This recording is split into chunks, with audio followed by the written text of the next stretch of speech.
bloody ground. I'm crying round on her grave, where I must wait until she wakes. The soil splits, greenwood ground will quake beneath me, when some shall take into the earth, to the green light,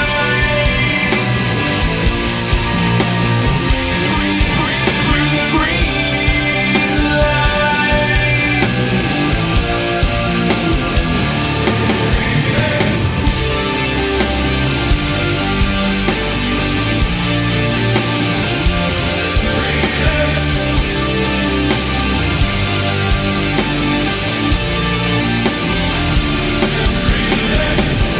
The autumn air thickly fills my lungs so sweetly, reminds me of your smoky breath. With one hand this bouquet of maple and love leaves, in death or life will always be. I find myself drawn to a shadow domain.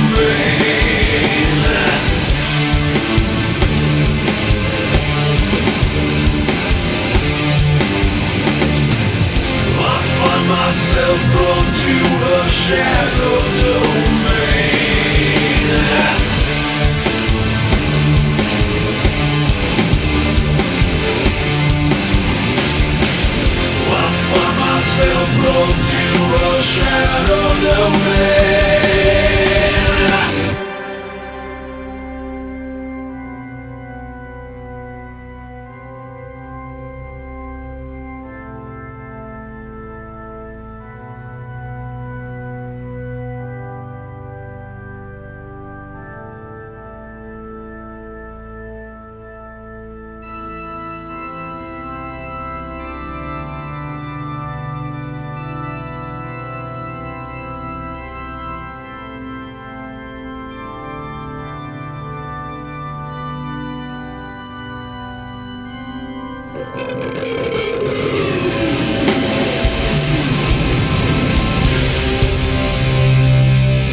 I find myself drawn to a shadow domain.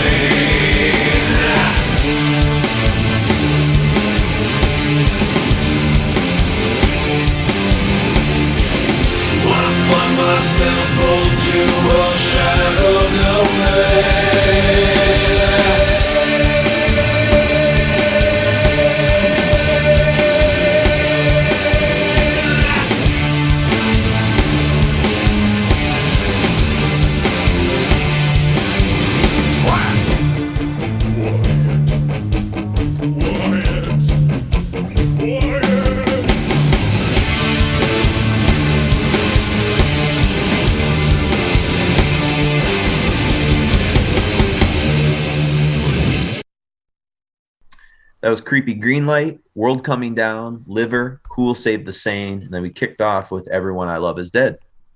And speaking of everyone being dead, we have one last song from World Coming Down that we can kind of maybe talk about right away. And then we can kind of start to talk about what happens in between 99 and 2003 a little bit and kind of start setting up Life Is Killing Me. But the last song is Everything Dies. And it's almost like kind of a twin companion piece to Everyone I Love Is Dead in a sense. You know, in the book, you talked a lot about the video, you know, and how it's really an ode to Peter's father kind of dying, you know? Yep. I thought there was a great quote. I think it was from the book that Josh had. And he said, when you're in your 30s, you experience a lot more death than when you're a teen. If you interview a bunch of 22-year-olds in a band, they haven't lived long enough to know about the phone call, the one you get in the middle of the night. Huh. And yeah, and I think, you know, I mean, the three of us we've lived a little more life than maybe probably when we first were, you know, listening to these records back in the day. And I can relate to that. You know, and I think, you know, that there's just a lot of like interesting things kind of happening here. And Pete kind of talks more about it too. He says, my father's death was that straw that broke the camel's back. That's why there's so much death on the album. I have a hard time coping with abandonment, whether it's a parent dying, someone I love dying, a woman leaving me, or even a lost pet. It's not something I deal with very well. And I think that's the vibe of in a nutshell, that's kind of Typo Negative, right? That quote in one kind of single moment. Pretty much. Yeah. Pete dealing with all his baggage, you know, of his life, you know. Yeah. Imagine if how does he deal with a breakup? You know, fucking fist to the face. Jack. Yeah, I was just say he writes a whole album that's a revenge album and stuff. Yeah. But yeah, I mean, I love, you know, the song is obviously a sequel and a companion to Everyone I Love, but I think the mood shifts a lot into this kind of really great use of Josh's backup vocals mixed with kind of Peter saying how much he misses his father. That part in particular really grabs me in the song. And there's even like a part in it that, you know, if Mark's going to bring up Paradise Lost, then I obviously, you know, and you're going to bring up Voivod or Fate's Warning, then I'm going to bring up Catatonia. But there's almost like a Catatonia-like riff that I doubt they were getting it from Catatonia. I think both bands were probably more stealing from like The Cure or something like that, like, you know, Disintegration kind of riff. But it's like around the 5:45, 6:20 mark. And that kind of riff kind of happens right before, I think it's my favorite moment on the record. I know that, but it's definitely one of my favorite moments ever. And it's that sort of weird, phantasmagoric, kaleidoscopic kind of fluttering keyboard part. Yeah. That I you know, it's near the back half of the record. And it's just this really, really kind of beautiful, but like dark and kind of a little psychedelic, a little kaleidoscopic. And, before it kind of kicks back into this like the final minute, it goes right back into this like paean to like doom and death. And that last little part of Everything Dies is like pure like Candlemas, Celtic Frost, Cathedral. It's pretty haunting. And the last 25 seconds of the song is really cool because it's this like held note that sort of decays, and it sounds like something that like Peak My Dying Bride would do. It's a really it's a song I didn't really rate, I think, very well, or maybe I didn't pay enough attention to it because I think I was always thinking of Everyone I Love Is Dead, which I like, but like this song is way darker and way more in my aesthetic than a lot of it kind of like goes over the line there with between this really just dirgy doom and like pop sensibilities. Sure. And then that fucking China cymbal acts like a whip. That's like just fucking knocking you down the entire song. Yeah, you guys have like really expertly kind of dissected this song. I mean, with all its constituent parts and all the details of it. And I think that speaks to how, you know, they were spending more time in the studio because they were a success now. Roadrunner was giving them money to spend the time. And, you know, this is now their fourth record, you know, and it's the same team, you know, Mike Marciano and Systems 2 with Josh and Pete overlooking production. I mean, I feel like there's probably more nuances on this record than maybe the previous ones because of that, because of that partnership and because of that time that they had and because of that confidence. I mean, despite what's going on in their lives, obviously they're still artists and they're still making a record. So it's what they live for. So they're pouring their heart out into it. And I think everything you guys just said about that song bears witness to just how much effort they were putting into just all the gory little details, you know? And I don't think I would key in on parts like this or the part I was talking about with World Coming Down if it weren't so well constructed. But in a way that like Bloody Kisses and October Rust were definitely well constructed, as was Slow, Deep, and Hard. But like this is different. I don't know. There's just something different about this whole record that I appreciate now, that I think I miss some of the subtleties. And I think a lot of it is stuff that Josh is doing. Yeah, for sure. He's to me like kind of the X factor of this record because of these really subtle kind of like tones that he's sort of putting onto things. I mean, Pete is great.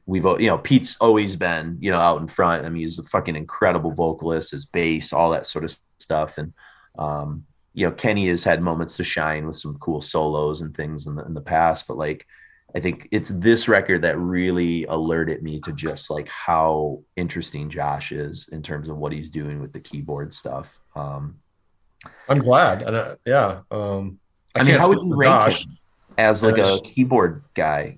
As somebody that listens to probably a lot more keyboard laden music than probably I do, is he up there for you in terms of what he brings to the table with like kind of a unique palette or? I mean, he's such a textural guy. I was gonna say he's very texture. Yeah. Yeah. It's not like he's like, would be able to hang in a fusion band or a traditional prog sounding band. It's just that's not his MO. He's brushstrokes, and maybe he can do that privately, but with Type O, he played a role, and it was really just as almost I think of him on the first album, it's really more of an industrial component where it's just clanking metallic noises that he's making. And I think by now with Type O, he's become kind of an auteur with sound. But again, I think it's more sound construction than keyboard playing, right? He's not a piano player. He's more of a deep texturalist in a way. What other bands? That's what I love about him, though. What's that? I guess what other bands do you think do something similar with like kind of keyboard, kind of textural construction like this? There's something. Well, that's black metal stuff. Like is sometimes like too overt, or whatever. It's almost too forceful. Enslaved sometimes does some kind of textural keyboardy things at times, maybe. But I'm trying to think in the metal realm, who else kind of does anything like this? Yeah, I don't know. It was just a thought I had. That's a really good question. I'm not sure if you're hip to Leprous, but yeah. I feel like I haven't spent enough time with them though, but I have one. Yeah, I feel like their keyboard, the role of the keyboards in that band is somewhat similar to Type O in the sense that you just don't really notice them right away. They're not there to be a soloing or a flights of fancy kind of instrument. It's never the lead. It's never taking the main melody. Usually, it's more as just a sound generator. And I think of Leprous somehow with that. That's a good one because that's a band I maybe haven't been able to wrap my head completely around. Like I know there's something I like about them, but I haven't spent the time with them. They're great. I like them. I know. I'm a fan. Yeah. Well, sure. And I've heard people like you and I think Chris and people I really trust really like kind of talk a lot about the band and so maybe it's time to, now that I've spent some time with Type O and understand what this is all about, I need to go into that realm a little more. So, but it's funny, having said all that, I mean, Josh did have a liking for that kind of church organ sound, that big sort of like, and that's pretty old school, and Hammond organ sometimes. Maybe on Dead Again, he really does some Deep Purple stuff. Yeah. So sure. So he started to. It's kind of like his evolution with Type O as a keyboardist was kind of backwards from what you might expect. Like he gets rootsier the further you go in. Which I think Life Is Killing Me bears out, and certainly Dead Again. Like Mark said, he almost gets into John Lord area there. Yeah, I was gonna say, when you get to September Sun, it's there's some John Lord moments. Yeah. So I guess, after this record, we kind of have like again another lull, 4 years, and some kind of interesting things happen. Roadrunner puts out this least worst of in 2000, which there's like speculation of like how much of a role did the band play with it. I've heard back and forth. I don't know if you have a take on that, but it seems like Josh speaks ill of the record, but I've also kind of heard that like the band had total autonomy, according to Monte, to pick what they wanted on it. And I don't know. I don't own the record. I've listened to some of the unreleased songs on it, but I actually own a physical copy of it. But and all the extra songs, it was really cool to get that, because I think there were 3 that hadn't been heard, and they were all from the World Coming Down session. So there was a shitload of material created for that record. So again, it's one of those things like, for as bad of times as they were apparently going through personally, they were able to crank out a lot of material. And then, I feel like it seems like a somewhat of a band curated compilation. Later on, when Roadrunner put out just some generic series of greatest hits by all their bands, you get these best ofs, and they look like shit, and they were just like just the lamest track selections, just because it was just so obvious and nothing new, nothing a fan wouldn't already have. Exactly. And they were very, very against that. I know that Josh came out against that. But on least worst of, I think they understood that like they had to play the record company game, and this was going to come out no matter what, so they might as well do it as best they could.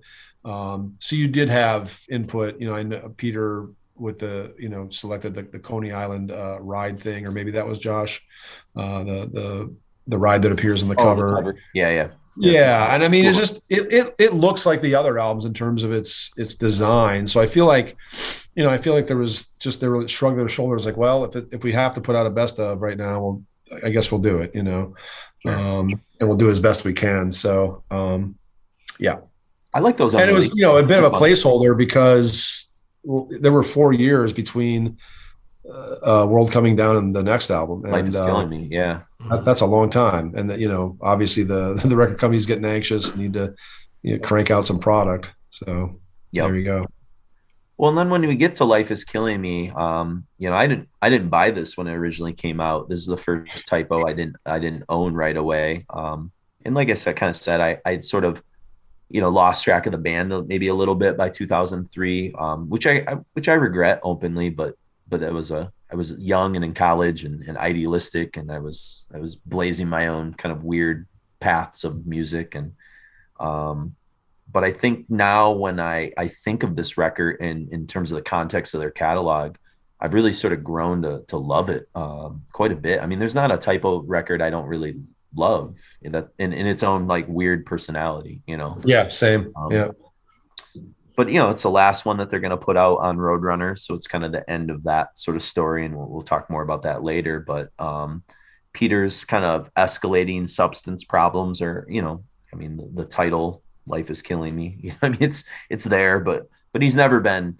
I mean, he's always been avert with that stuff too. So it's way more eclectic. Like October Rust has sort of an aesthetic to it, and World Coming Down has an aesthetic to it, or a vibe to it. This one is like hard to like kind of get a vibe or a mood from, I guess. But maybe I'm wrong. Maybe you kind of feel a vibe from it that maybe I wasn't picking up. But I don't know. It seems like they're rolling all their influences out in a way. But go ahead. Yeah, I think it's probably the most diverse and wide ranging record. That's not to say it's their best.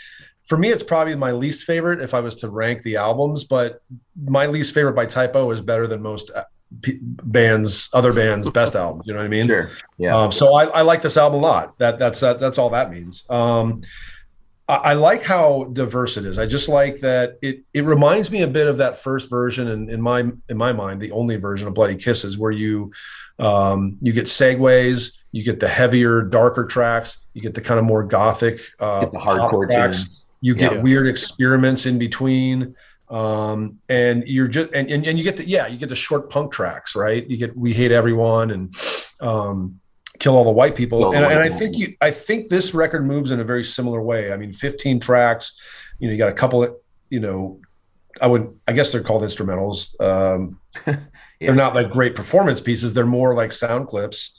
You get I Like Goyles, and then you get Anesthesia and everything else in the middle, everything in between, really. It's just it's a very interesting record. I think it goes through so many moods and emotions and colors, and probably more so than any other Typo record. So just on that score alone, I think it's a very interesting record. Yeah. Well, it was originally called too, "The Dream Is Dead," which becomes the sort of final song on the record or whatever. And right. Yeah, that's kind of interesting too that they decided to kind of switch it up. Do you think it was originally intended to maybe be a final album in any sort of way, or do you think that was just kind of coincidental that they were, or just their humor? It's their humor. I think you could read final album into all the albums if you wanted to. You were looking at death and finality and the ceasing of things. At this point, I mean, it probably sounds like a broken record type thing now, but Peter's going through some really difficult times, but not just with drugs now, not just with girlfriends, but with the possibility of losing his Brooklyn home, where and his mother's in bad shape right now. He's not sure what's going to happen once she goes, because it's just, as far as I recall at this time, and it's noted in the book, but I wrote it a while back, so I don't remember everything. It's just him and his mom at the Brooklyn home where everybody grew up. The sisters have moved out and they're, got their own lives going. They're having kids, whatever, Peter's just still living at home. And the anchor there is his mother, and her health is starting to wane, and he's having problems with that. And I think between this album and the final one is when it all goes wrong and he loses the house and he ends up in Scranton, Pennsylvania. That's a story for, a half hour from now, 20 minutes from now. Yeah. But I think you're starting to see this sort of different kind of vulnerability, like, shit, what am I going to do? Yeah. And fair to say, they weren't riding the crest of popularity that they were on Bloody Kisses and October Rust anymore. They were still very much a popular band, but not household name stuff like they were prior. Things had changed, Yeah. And I think you get some of that anxiety throughout this album as well. Yeah, they're not moving the units that they used to, and they've no longer become kind of the priority, band on Roadrunner. Roadrunner's kind of moved on to newer trends and things like that, Yeah, but he's writing songs like How Could She and We Were Electrocute. Like, these are really lighthearted. Like, these are just kind of fun. And that's a polar opposite away from World Coming Down. Yeah. Even Pyretta Blaze has a depth of seriousness to it. Like, those two songs I just named are just kind of fun. I Like Goyles. This was a response to how people thought gay attention he was getting, right, from Playgirl. Exactly. Yeah. So, I just like that he's trying to have some fun in the midst of all this turmoil that he's going through. And this is what comes out. I think it's a very honest record. I think it is a fun record for sure. Yep. And Josh kind of talks about it too. He says, "Life Is Killing Me was bits and pieces of previous works. It wasn't conscious. We really never do anything consciously. In fact, if 2 out of 3 people in the room are conscious, it's miraculous. Whatever mindset frame of mind the band is in any given moment is what happens. I guess we are less inspired. There's some good tunes on it, don't get me wrong. There's always Typo albums with stronger and weaker songs, in my opinion. There are fewer things that I like on that record than most."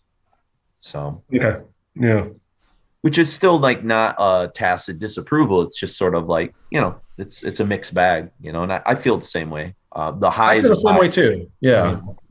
Like I would never say I Like Goyles is like the ultimate Typo. I would never say, Give Me That. We'll just call it Give Me That, because I'm not going to spell out the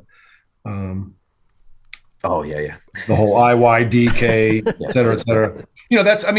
We Were Electrocute, same thing. Like, they're not my favorite Typo songs in the world, but they have their place. And it's just Josh. Yeah, I think Josh kind of nails it with that quote. Sure.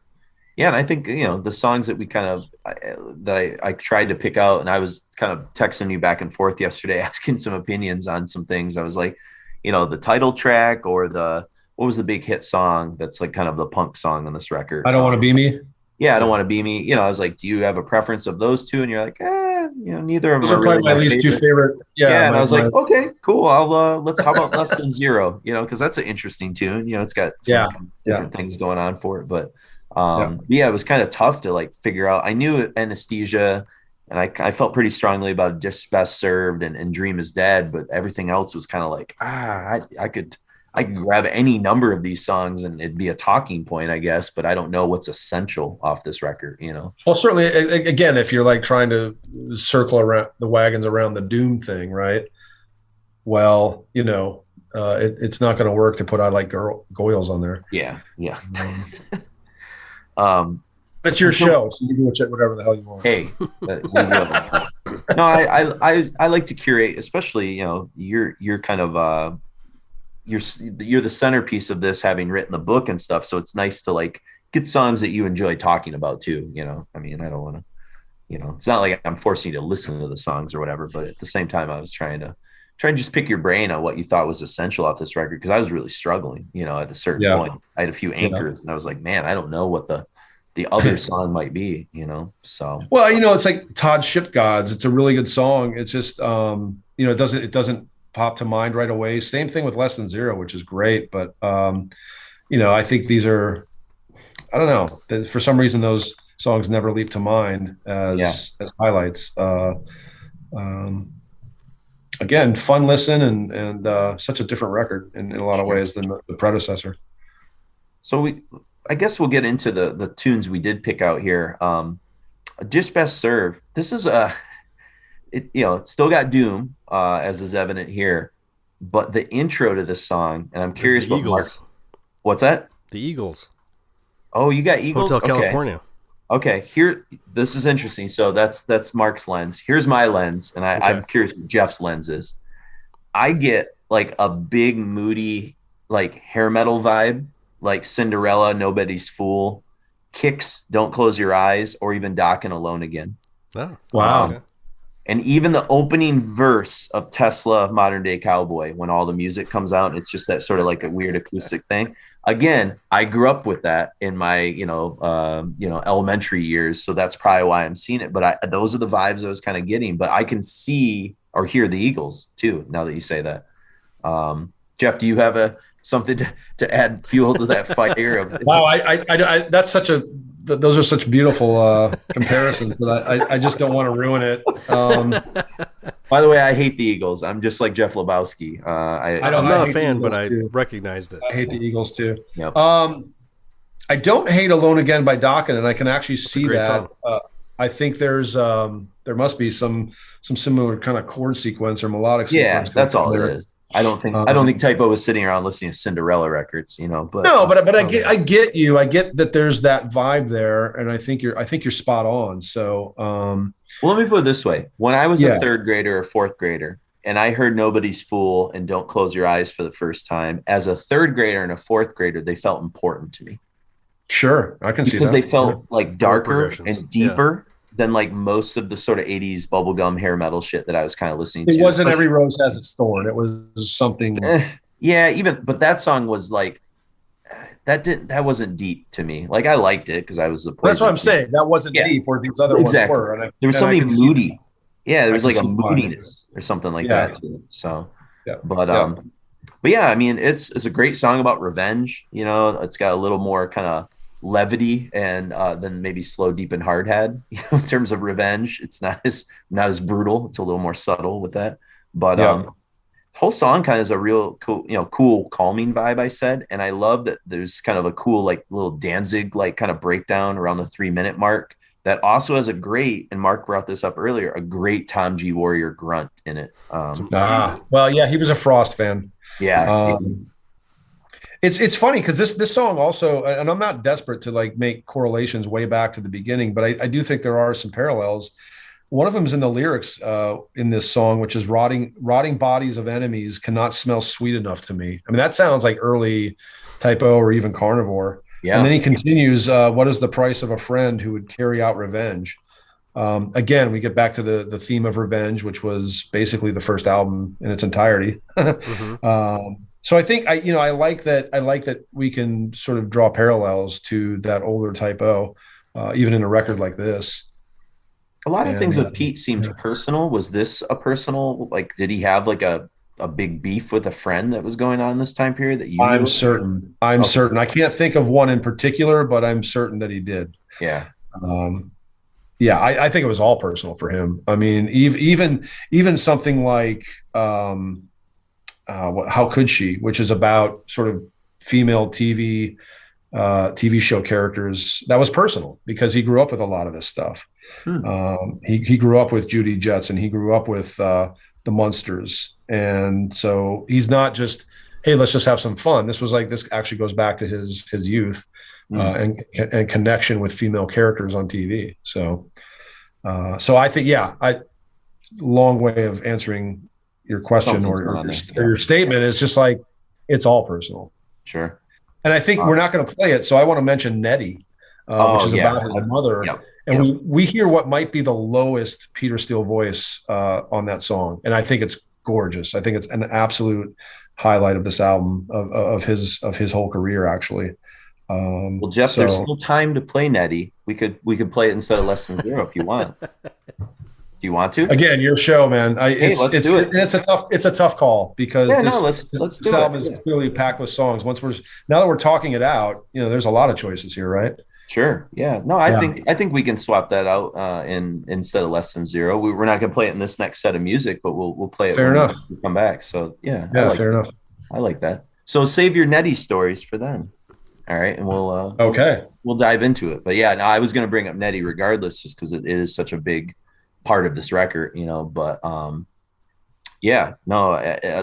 just want to highlight one last thing on the song because it's a Josh thing, and he does like cool cosmic keys a little bit, like in the song. It's different. It's not the church organ-y style, but it's a little bit more kind of cosmic sounding. And so I've become a big Josh fan of his textures, and this is one of my favorite ones. So excellent, right on. Anesthesia, a really beautiful Peter composition. I just said really delicate brush strokes, especially again Josh keys. He's kind of barely plucking the keys, kind of desolately. It's kind of got that sort of thing going on.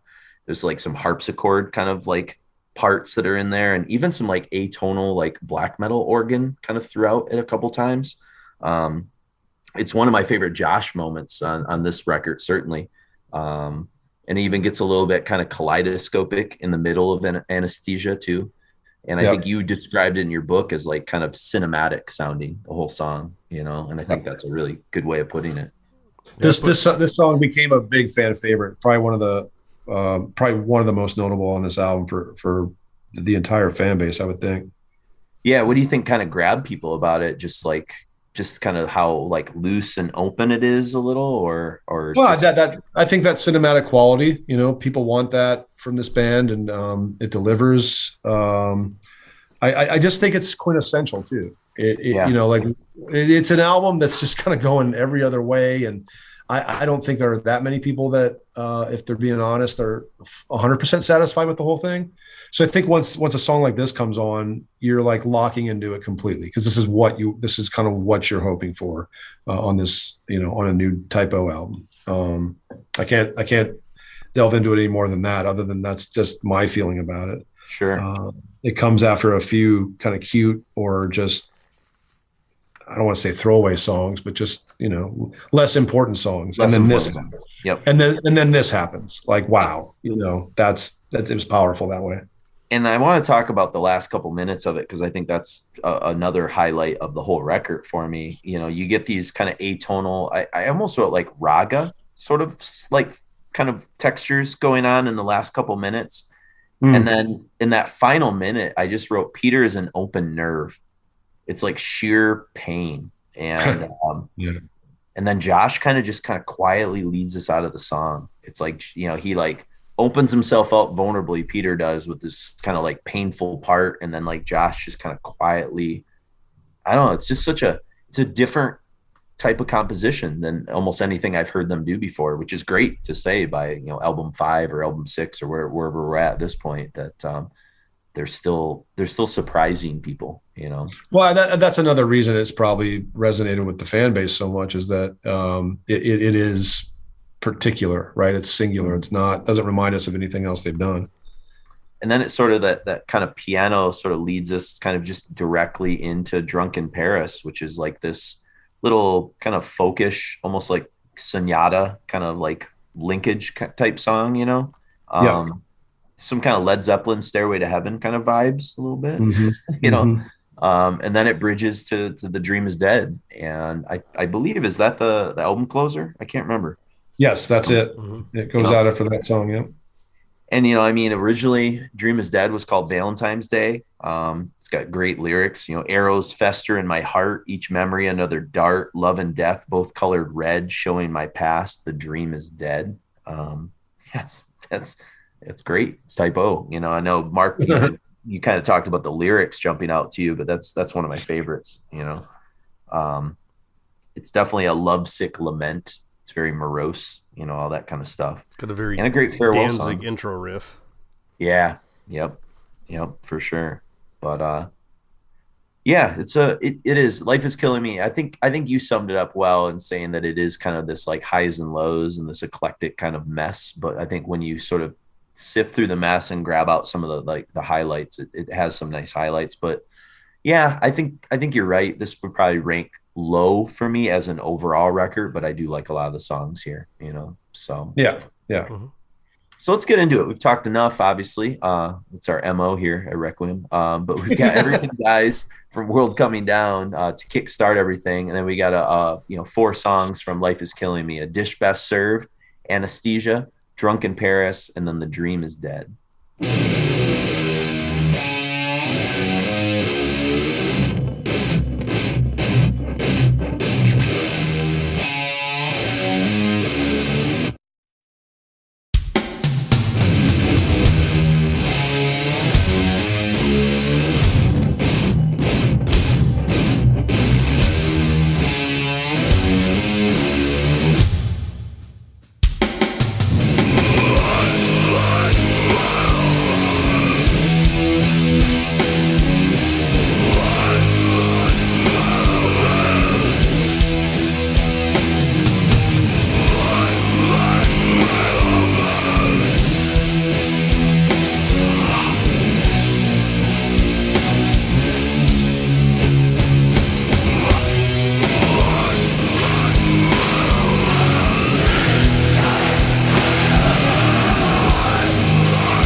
But you died.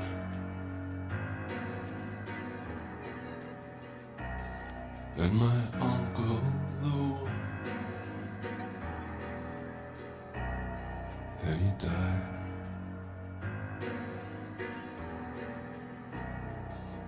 I'm searching for something which can't be found, but I'm hoping I still dream of Dad, though he died. Everything dies. Everything dies.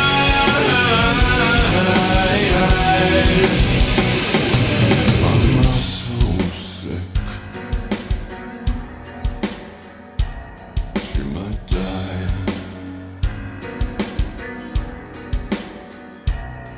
And my girl's quite fit. She will die.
deceitful bubble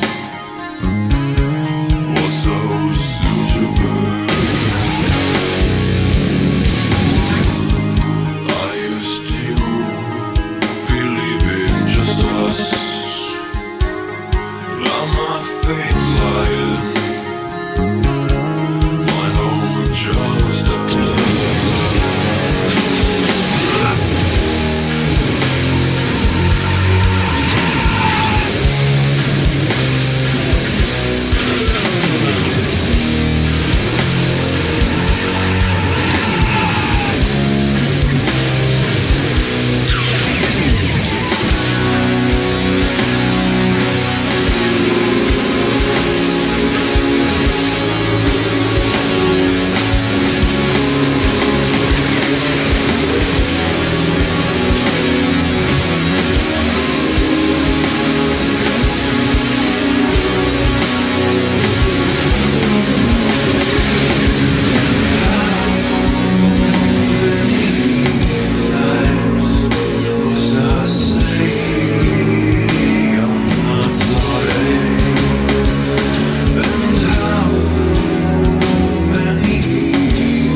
That was The Dream is Dead, Drunk in Paris, Anesthesia, A Dish Best Served, and we kicked off with the always uplifting Everything Dies. So yeah, we've kind of got, you know, a little bit more with Life is Killing Me, and then obviously setting up kind of Dead Again. And there's a lot going on between Life is Killing Me and Dead Again. So, but the last song that we're going to play from Life is Killing Me, as we kind of talked about and changed last time, is this song about his mother who's getting sick, you know, Nettie. So I guess, you know, you did the research in this book and can probably kind of contextualize a little bit what's kind of happening here, and what stands out to you in that song, just like you said, how low he goes with his vocals, and again, just kind of pain on display, you know, this open book that Peter kind of seems to be with his vulnerabilities.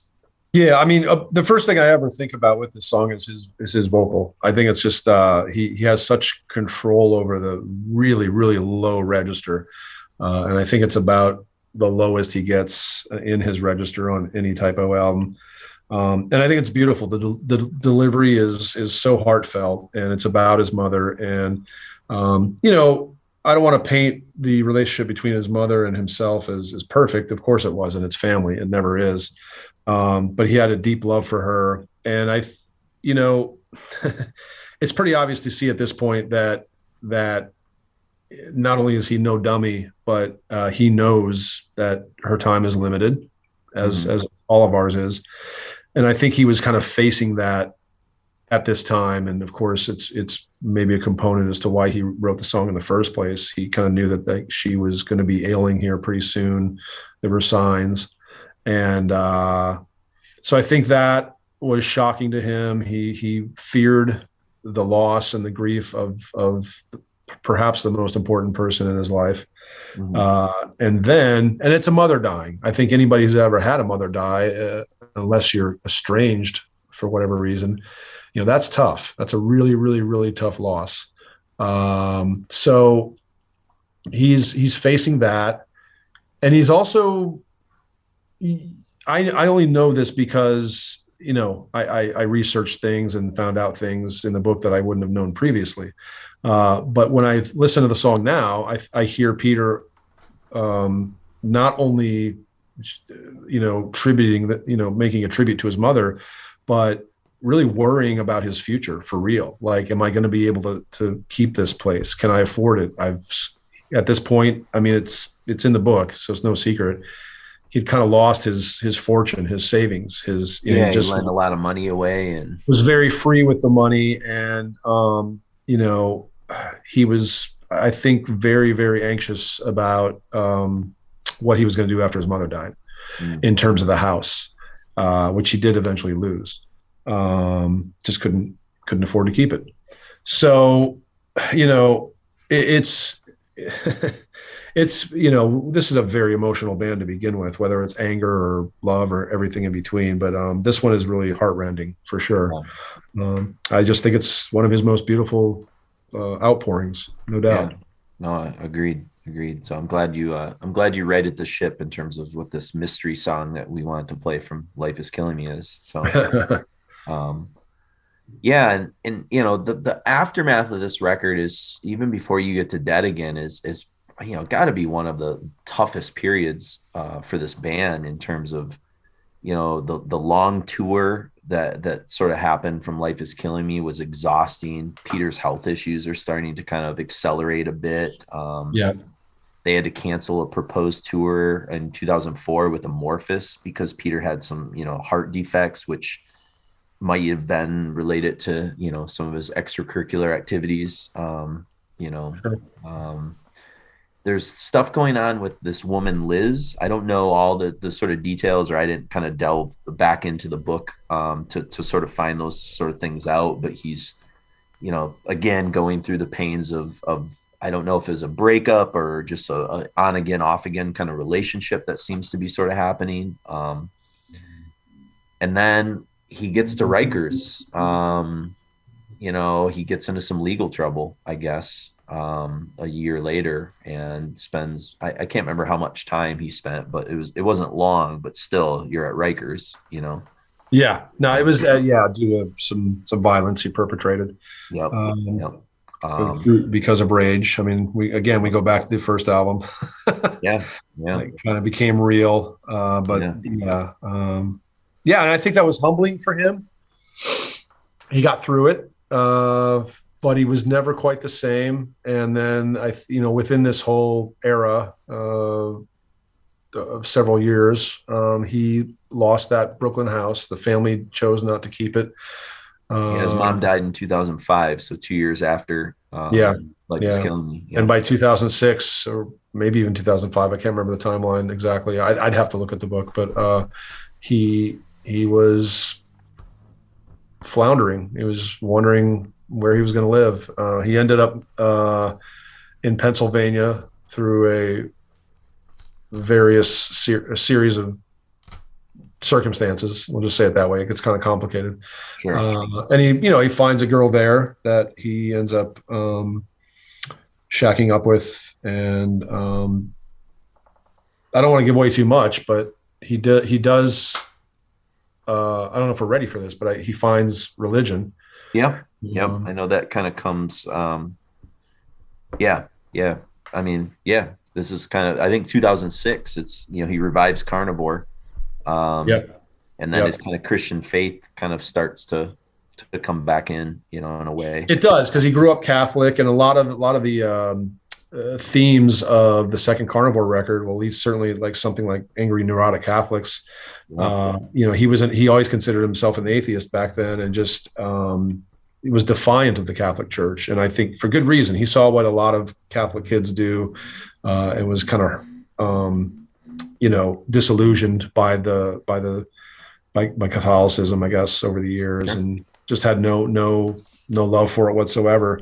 But I think he found it because he needed it. That's I guess all I can really say about that. He used the Bible at that point as a textbook. Like, he was always into textbooks. He was always into learning how to do things the right way. So I think he would ask existential questions and find the manual in the Bible. Yeah. So it worked for him at the end, and he got sober.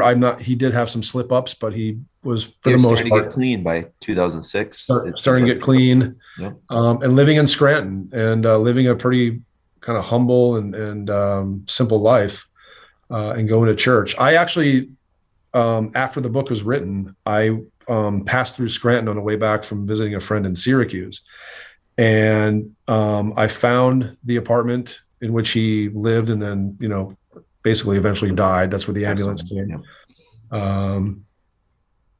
Oops, I wasn't supposed to go to the death, was I? It's okay. I think people know that he passes away. Okay. I don't think it's a big but it was weird, because I walked from that house and I walked up the hill to the church that he went to with his then girlfriend Pam, and that was kind of surreal, because I was walking the sidewalk that he would walk near the end of his life into this Catholic church, and I walked into the church. I took a few pictures and kind of took in the vibe, and left. And I think, we've all been to those big cathedrals that no matter what you believe or don't believe, they can be pretty stunning. They can be pretty stunning and powerful and moving. And I'm sure when I walked in, I thought, man, no wonder he kind of went the way he did at the end, because it was probably something he needed, and he probably found fellowship and hope in that church, and I wish I had done that before I'd finished the book, because it might have informed some of the final parts, or I could have written about it with some emotion. But in any case, it's his final years are are very, very interesting at best. I mean, and from a band perspective too, they break from Roadrunner, I think, in 2005, and they moved to Steamhammer. Got a quote from Johnny where he says, it was an offer we couldn't refuse. We don't have to play weddings, make any drops or deliveries, and we don't have to kill anyone. So we went to Steamhammer. So more typo Brooklyn humor there, Right. But, and then 2007, they began recording Dead Again, and the album's definitely more focused than what we heard on Life is Killing Me, for sure. And it's I mean, there's no cover songs on it. We didn't really talk about the Angry Inch was kind of the cover song from Hedwig and the Angry Inch. Yeah, I love that, by the way. Yeah, that's a fun one. Yeah, that was a surprising. Just it was. I love that movie, and it just is not like a cover I would have expected from Typo Negative, you know. So, but it also kind of is. Yeah. Yeah, I guess in a way. There you go. Yeah, exactly. Yeah, it's kind of tongue in cheek and all that kind of stuff. It's winking and nodding. I guess Mark, I don't know. I know you've sort of kind of picked and chosen like different parts of the book, but I think one of the things that is cool is they did try to do a cover of The Wreck of the Edmund Fitzgerald, but it just didn't kind of work out. And it's one of my favorites. Yeah, I'm trying to wrap my head around what a Typo Negative version of that song would be. You know, I would have loved to heard that. I thought it was a great pick too. Yeah. I mean, also like a great ballad. Like, yeah, I could have totally worked something on that. Sorry, no. Also around this time, they were there is a recorded instrumental version of Bad Moon Rising by really? Water Revival. Oh, no shit. Is that floating around on YouTube or somewhere? No, I don't think so. I have a copy, but I don't think it's floating around anywhere. Gotcha. Yeah, I'd love to. I'm not going to float it around because I was love to hear that in private sometime. You know, so absolutely. That'd be very interesting. But yeah, Edmund Fitzgerald, Wreck of Edmund Fitzgerald. That's kind of a personal-ish song for us Michiganders up here. You know, the Mighty Lake Superior. Yeah. You know? So the Great Lake they call it Gitchigumi. Yeah. Yeah. Superior. Damn. I've always thought that song was just like so perfect to be like a metal reinterpretation. Like Enslaved could do a great version of that. Sure. Well, there's something folkish about it, right? Like a Viking kind of like, you know, Viking funeral kind of.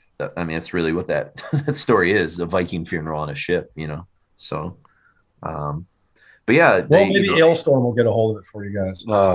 One can only hope. One can only hope. Now you're really speaking generationally to me. Yeah, right. Yeah. As if I've heard more than 30 seconds of Hailstorm. I was going to say, I can't tell you. I think it's a girl, correct? Is there a girl that sings? No, you're talking about Hailstorm. Oh. I was talking about Hailstorm, the pirate. Oh, Hailstorm. Well, either or. I know as much about Hailstorm as I do about Hailstorm. So let's put it that way. They need a tour together. Yeah, they really do. It just confuse the fuck out of people. So yeah. No, okay, yeah, that makes sense. Hailstorm. Sorry. You know, interesting aesthetic to this. You know, you've got the Rasputin cover, and there's a section in your book where Peter says he's my hero. I have a lot in common with him. He's an Orthodox Christian, an alcoholic, a drug addict, a womanizer, a glutton, has a really big dick, and the communists couldn't kill him. I'm like, wow, man, I think I'm related to him. Peter noted that the communists tried to shoot him, poison him, stab him, and I believe he ultimately froze to death. They fed him all these poison pastries, and they stabbed him, shot him, and dumped him in the river. So, although being the history person that I am, I do have to correct Peter a little bit. It wasn't the communists that tried to kill him. It was the inner circle of the Tsar who were anti-communist, but still, I understand his point. So, okay. All right, it's Peter. You know, so that's a Peter quote, but yeah. So the communists hadn't taken over Russia by that point. So, but anyways, yeah, that's my history nerd kind of thing. But you know, you got Rasputin on the cover. You've got this great Groucho Marx quote on the back. I think whatever it is, I'm against it, which is basically what Peter was, kind of a rabble rouser, a shit starter kind of thing. And I don't know, it's an album. I remember seeing the cover, in 2007 at record stores. And I don't know why I didn't pick it up. I think probably because I hadn't heard Life is Killing Me at that point. So I was like, I don't really know what Typo sounds like these days. And, you know, we didn't have YouTube and Spotify and things where I could like sample things. And no one I was hanging out with, was listening to Typo anymore. So I kind of feel bad that it took me a while to come around on this record, but it's a banger. It's a really good, very consistent, kind of concise record. Even though it's long, it's just it's not as kind of ADD-ish as Life is Killing Me was, I absolutely love it. Yeah, I was really happy with it when it came out. And I think by the third track, Prophet of Doom, when he brings back a kind of roaring vocal, a growling vocal that he hadn't done since really since Slow, Deep, and Hard. I mean, there's a little bit on the first version of Bloody Kisses, but I mean, that was surprising, and it is surprising how much power he had with it, and that's quintessential right there. That song. But yeah, I think it's a great album. It's got a more earthy production, less fussed about, less I don't know, less studio sounding. Sounds kind of more live off the floor. That could have something to do with Johnny Kelly being on drums finally. Great album. Yeah. And Prophet of Doom is it's a fun one that we're obviously going to kind of kickstart off with after we hear Nettie. And I wrote that musically the song gives me Slow, Deep, and Hard kind of vibes, especially in the midsection, Oh yeah. And it's almost like a return back to the beginning of kind of the band in a certain sense. And you had some interesting things to say about this tune that I thought were kind of interesting here. If I can find them in the book. Where did you talk about this? Maybe. Oh, you said the climatic moment of the Prophet of Doom is perhaps the most agonizingly revealing moment Peter has ever sung. Bellowed in fiery passion and supported by an immensely heavy musical upheaval. It is in this moment in which Peter summons every ounce of pain, disappointment, and regret he had experienced over the years that brought more torture than reward. But it and the verses prior proclaim his salvation through Catholic faith. My faith is an ember burning ever, working towards a greater reward, serving my Lord. Catholic redemption is a flame as Peter belts out the song's final line in rapture. My soul's on fire. So there we go, Jeff. That's the moment your book title's born, It seemed clear to me that when I was looking for a book title that it had to be that. Simple as that. Yeah. I mean, it comes full circle in a way that this guy who's broken throughout a lot of his life and wears that on his sleeve, and maybe it's not my thing, religion, but in a sense, like he's still dealing with a lot of the pain of what he's kind of gone through, but he's found something that's giving him at least kind of solace. For sure. And it helps me let go of him in a sense, because I do sort of think about, man, like, obviously, we've spoiled it already, but Peter will pass away a few years after this record comes out. But, I feel like he sort of ended in a peaceful moment. Like he didn't end when he was at world coming down phase, where he was just like at a very low moment in his life. I feel like he had come to some, I don't know, and I don't want to like kind of put a bow on it and say it was all perfect, but he found a path and he seemed to be kind of on the upswing in a sense. And I don't know if that makes me more sad that we didn't get more of him, or at least I'm satisfied with the fact that like when he eventually, does pass away, that he seems to have, like you said, he walks this path to this cathedral. He's got like a routine to him again, which is so important for him, coming from that blue collar mentality and wanting a sure thing every day. He found a bit of stability. I mean, he was still going through some stuff, but generally, and aren't we all, right? It's a daily thing, but I talked to a couple of people that met him in that latter part of his life when I was writing the book. I interviewed some of them. And we all probably know by now, like what a likable guy he was, despite everything he was going through. He was so great with people, and he was really charming, and he was like the kind of life of the room. Was very attentive, very empathetic. And the people that met him in Pennsylvania didn't really know his background, didn't know him as a guy in Type O. It was just this dude, and they learned about that, of course, after having met him and befriended him. But they were all just so charmed by this guy, and I think that must have been helpful for Pete, just to meet normal Joes out there who he could just connect with on a basic human level, and not have the baggage of his past in that relationship, that expectation that sometimes comes with that. So I think that move, for as bad as it was for him on some levels, to Scranton, I think in some levels it was probably, and I'm just speculating, I can't speak for him. I think it was probably probably felt pretty good to feel like a normal person again, you know. Sure. To get grounded again, you know what I mean? Not that he was ever normal, but maybe he just felt maybe a little more hope than he had in a long time. Well, we sort of talked about how he kind of almost became untethered when he kind of quit his like day job, you know, and kind of sure touring lifestyle and stuff, and kind of got cut off from like what it was like to be that, you know, like you said, kind of salt of the earth, kind of, you know, blue collar kind of thing, you know, sure class, you know, kind of values, you know. And that's what he valued a lot, was like working people that worked hard for a living and just, you know, didn't make a shitload of money, but you know, they're happy with what they had. And I think he probably related to an area like Scranton, right? It's not a glamorous town. It's very blue collar. It's probably not at its peak 15 years ago.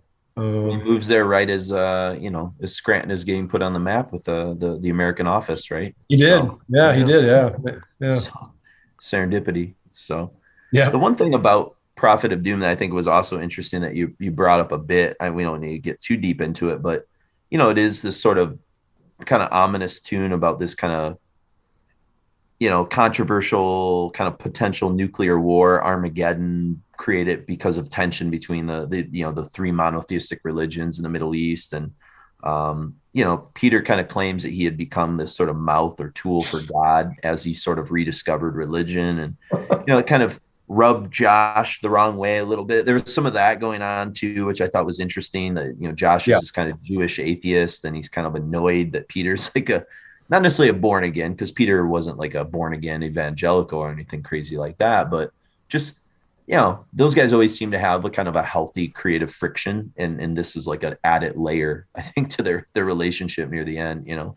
So, but yeah. Well said. Kind of an interesting kind of, you know, facet that we haven't seen from Typo, you know, coming in with this, like you said, the religious aspects. And then we're going to end this set. You know, we've got Nettie and Prophet of Doom, and then we've got September Sun. And this is a song we kind of referenced a little bit earlier in the episode, talking about the organ, the deep purplish kind of organ stuff. You know, the whole song's very loose musically. You know, it's got like, you know, Kenny jumps in with one of his most like emotive guitar solos of the whole band's career. And then, you know, Josh jumps in with a kind of an organ solo, and, you know, kind of starts with a whole like little bit of Beth from Kiss. Yeah. For sure. Yeah. The piano. Very sensitive. Mm-hmm. Yeah, that's good. It's almost the same progression. Yeah. It's got a ballad moment for sure. And this, like in the book, he kind of talked about how this was like the end of his like Lost trilogy, you know, that there was Todd's ship gods for his dad. There was, you know, Nettie for his mom. And then this was kind of for Liz. And I don't really know the story of like, it was probably in the book, but I don't remember it offhand. You know, was Liz like kind of one of his deeper kind of relationships, I guess? Deeper and longer. But honestly, I tried to contact her and she didn't want to respond. Gotcha. I found that to be the case with a lot of people. I think it's a very complicated thing knowing him, and there are a lot of different factions involved in his life over the years, and it would get complicated, right? I mean, sure. And I don't know the nature of their relationship necessarily. I know enough about it. Let me put it this way: everything I know for a fact, I wrote. Gotcha. Anything that was left to question that I couldn't sort of confirm, I left out. Good journalism. Yeah. Well, yeah, and I knew there were people watching me. I knew there were people waiting for me to slip up and say, you know, oh, that's a bunch of lies. There were really a lot of people that were pretty ugly about this whole thing.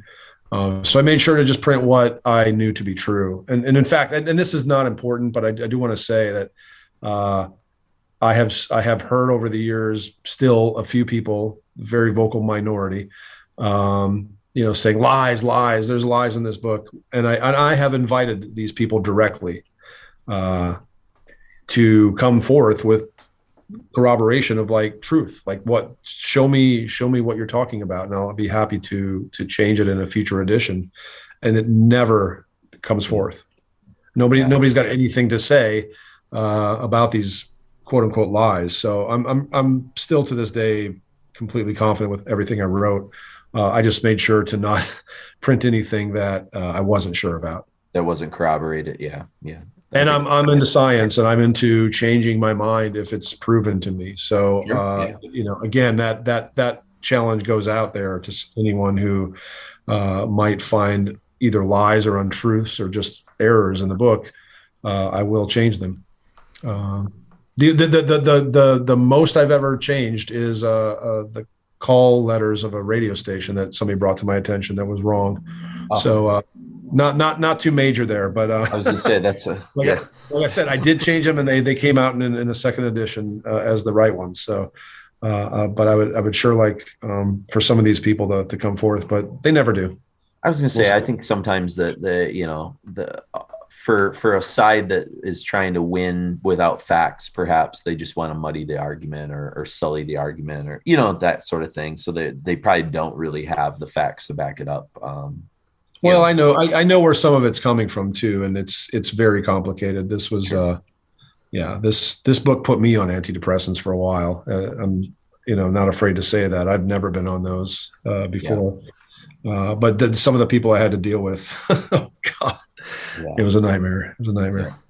Well, and you and I had a big talk about this summer when we got together in Greensboro, and I think you almost in a way kind of, I don't want to say talked me out of contacting members of the band, but you sort of just said, I know that, that's been the aesthetic that we've done with this Doom series, is to get somebody from the band, involved. And you said that there might be some complexities there, and there may be, honestly, I wish I would have encouraged you to do it, because it's a different scenario. You know what I mean? Sure. Yeah, it's not writing a book. It's something different. Maybe they would respond more because it's more about the music. I don't know. So I'd hate to think that I'm speaking for them. No, but I just feel like I felt that in that conversation, like what you sort of went through to write this book. You know what I mean? Like that's all I was going to say, is like, it wasn't because of you that we didn't do that, but it was just like, I felt like you were like, yeah, this was a lot that I had to take on. People didn't make it easy, but look, I mean, I guess writing a book about Pete Steele shouldn't be easy. It should be way fucking difficult. Should be some pain, right? Absolutely. Yeah. I was ready for some jackhammer rape by the end of it. Well said. I kid. Yeah. But no, I think September Sun's one of my. It's a highlight of this record, or one of them. Fantastic. Should have been a huge hit. Yeah. I mean, the whole thing in a way has that same kind of, I said it has that fall breeze effortlessness that I kind of associate with like October Rust a little bit. It's kind of brought back here, great duet vocals with Josh and Peter kind of going back and forth. And Mark mentioned Beth, again, sung by Peter Criss, and just kind of, a lot of cool things, so it's a fun one. So I think people will enjoy this if you don't know Dead Again. So, but let's get into it.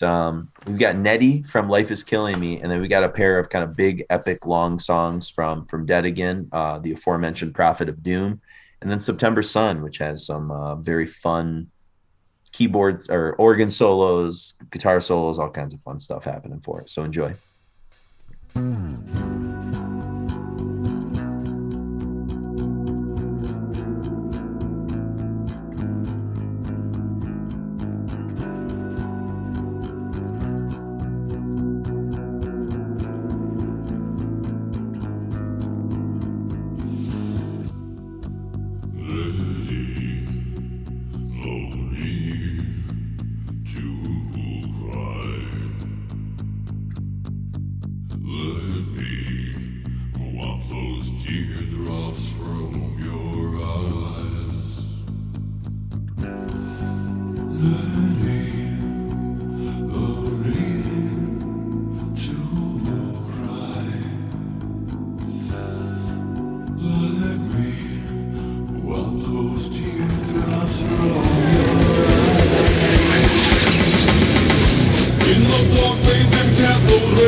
This red hook of 1920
or in your right hand.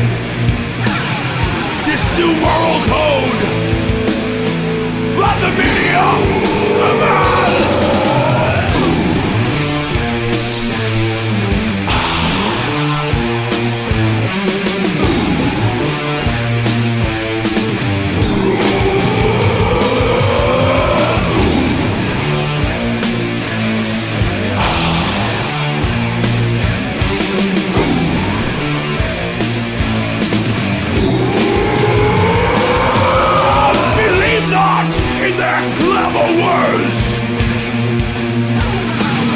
Because faith in act are the loudest herds. All these things I say are true. Understood sadly by a chosen few, you.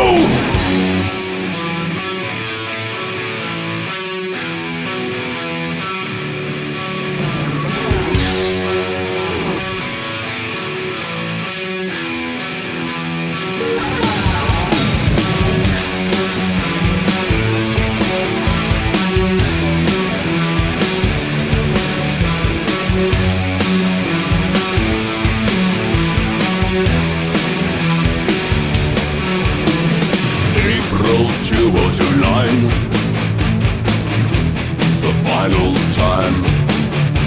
The end, my friend, is not near. The hour, in fact, is quite here. When the movie comes right to God the risen day, this means God's turn is back on you. It's a Friday 13th, of course you will live to see noon.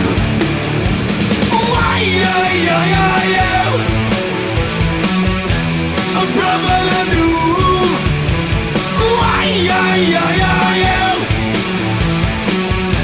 A brother to do. So now the star has fallen, washing away the seas. The seventh seal now opens, defraining your fears. Are you paranoid? Welcoming as the right has got your name tattooed on it. This stone's called a office. It brings apocalypse.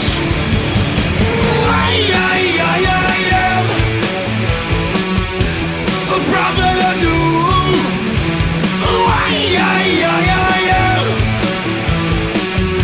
A brother to do.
September sun, glowing golden hair. Now keep in mind, son, she was never there. October's rust, bisecting black storm clouds. Only the deaf hear my silent shout. Yet in the dark, still he screams your name. Nights living dead, with which rhyme and saying. 10 years of mass, for total vida. Lost many times was his late Peter.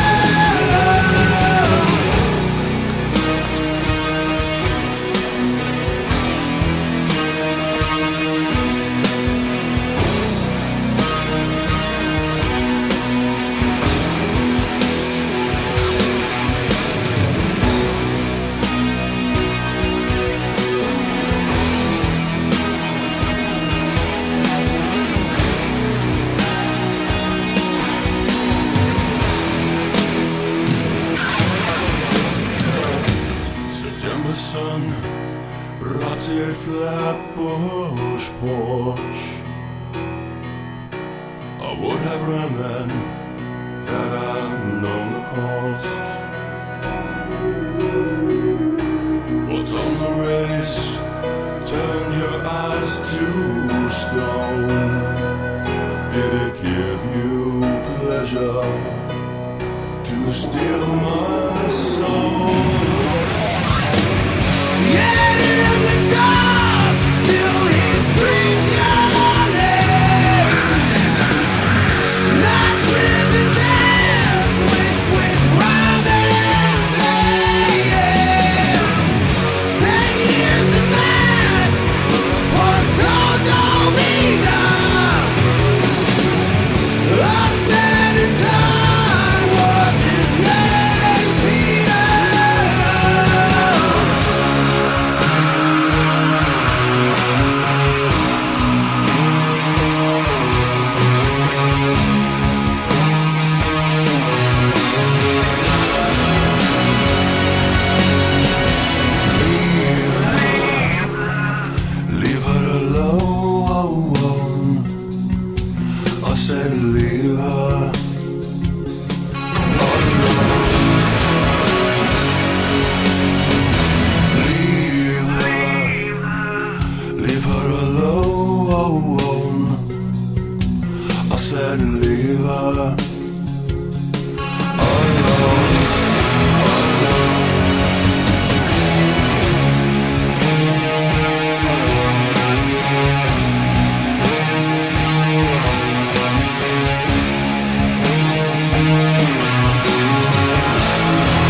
All right, that was September Sun, Prophet of Doom. Then we kicked off with Nettie from Typo Negative, and so we are kind of in the final phases of a big. Probably I'm looking at this will probably be almost a 10-hour sort of journey through Typo Negative. Part 1 was pushing 5 hours. And ultimately, kind of like you writing the book, Jeff, what we've kind of hoped with this doom metal series is that people could like listen to this stuff 2-3 years from now, and they could sit down with part 1 and part 2, and essentially it's like a book on tape of the history of Typo Negative with kind of like music kind of to sort of service you. And so having you here to sort of guide us through this historical walk and fill in a lot of color from the things that you've learned from researching the book is definitely invaluable. And so thank you for that. And I think people really appreciate these episodes because Typo is very personal. Yeah, I'm grateful to be a part of it. And I'm grateful for anybody who continues their love of Typo or, ends up finding it later. It doesn't matter. It's just, it's incredible music, and it's incredibly moving and personal music. It was made personally. But I think it's one of those things where we can all sympathize with Pete and everything he writes about and see some of it in ourselves. So yeah, it's music that once you get into it, you probably won't get out of it. Yeah, absolutely. Yeah. It's funny because like the stories I was telling earlier, I kind of get out of it, and then it kind of like Godfather 3 kind of pulled me back in, and now I'm just kind of here, and I don't ever know why I got out. I kind of regret that I sort of exited off that ramp back in the late 90s or early 2000s or whatever, and but you appreciate it more now. I think so. Yeah. And I'm at a place where I think I can appreciate the sort of openness and vulnerability and some of the things that I think I did appreciate about them, but maybe, I think there was a part of me that thought Typo Negative was, just kind of tongue in cheek with some of their things. And I didn't take all of like Peter seriously because I didn't know all those stories. And so I didn't really know what to think of some of those some of the more personal stuff that he was doing on those first couple records that I heard. And again, I never really soaked World Coming Down in enough to know how deeply personal that record really was. I think that's a pretty common thing. Like even a friend of mine who, when I picked up that box set, he's like, "Oh, do you like those guys?" I was like, "Yeah, I think they're great." And he went back and re-listened, and he was like, "Jesus Christ, these guys are fantastic." Like he just totally missed. I think a lot of people just kind of thought they knew what the later stuff was about, and they just kind of like didn't pay attention. And now going back, it's just like, oh my God, it's just a revelation. Well, there was some aspects to them that were a little, I don't want to say sensational, but the things that a lot of people heard in pop culture terms was, that they're doing these kind of like vampiric kind of tunes. Pete Steele filed his teeth. Pete Steele did Playgirl. There was sort of like that kind of like paparazzi sort of aspect to them where it probably downplayed the aspects about them that were really super artful and the aesthetics of them and the things that like I maybe, and I'm not saying I bought into that, but it sort of helped diminish them enough that I could like kind of put them aside as like a part of like my childhood or my teenage years, that it was like, oh, it was a phase. I was into that kind of stuff. And I never really thought that Typo would kind of come back into my life in the last decade the way they have, and that they sort of never left again, so. Yeah, no, everybody's journey with a band or music in general is so personal and individual. You never know how it's going to go. I mean, I've gotten rid of some records over the years that I'm like buying back because I'm like, well, that was a mistake, but maybe at the time it felt right to get rid of, and maybe now this is the right time to get back into it. You know what I mean? Like it just, it is a journey. It is definitely a journey. Mark and I have made a vow that we're no longer going to sell records because we've just gone through so much regret in our life trying to rebuy sell anything again. Yeah. So, maybe a house, but not like possessions. Yeah, like collectible things that like are part of like my essence and my being. Just hang on to it. Well, but it's funny because everybody's got their own personal philosophy on it. Because for a while I was kind of a completist with most bands I loved, and then I started to change. And once I got rid of, say, Bathory's Octagon, I was like, I felt like more of a Bathory fan for getting rid of it than keeping it, because I think it's fucking horrible. And like, why would I ever reach for it? You wouldn't. Yeah. You know, it's one of those things. Same thing with Sane Anger. I was like, I'm more of a Metallica fan for getting rid of this and just not having it around because I hate it. I mean, and if you love it, great. But you know, we all have these different reasons for why we justify keeping something, getting rid of it, buying it back. You know, you got to set your boundaries, with stuff you really care about. Yeah. I'm trying to be a little more reasonable, yet I still have thousands. You know, so. Me too. You're smarter than me. Chris and I are kind of completists. Mark is to some extent, but I give Mark has a lot of more self-control about a lot of things. But I'm also just buying records, and it's much more expensive. Yeah, that's Sometimes. true. That's true. Yeah. I mean, Jeff and I went use CD shopping. He saw me fill up like probably a shopping cart of bullshit, and was like, "Wow, why is Jason buying like a mid 2000s Megadeth record?" Well. Not because I really wanted it, because I'm missing it, you know. Well, I love the old compact disc. It's still a great format. I've got about 300 left, but that's about it.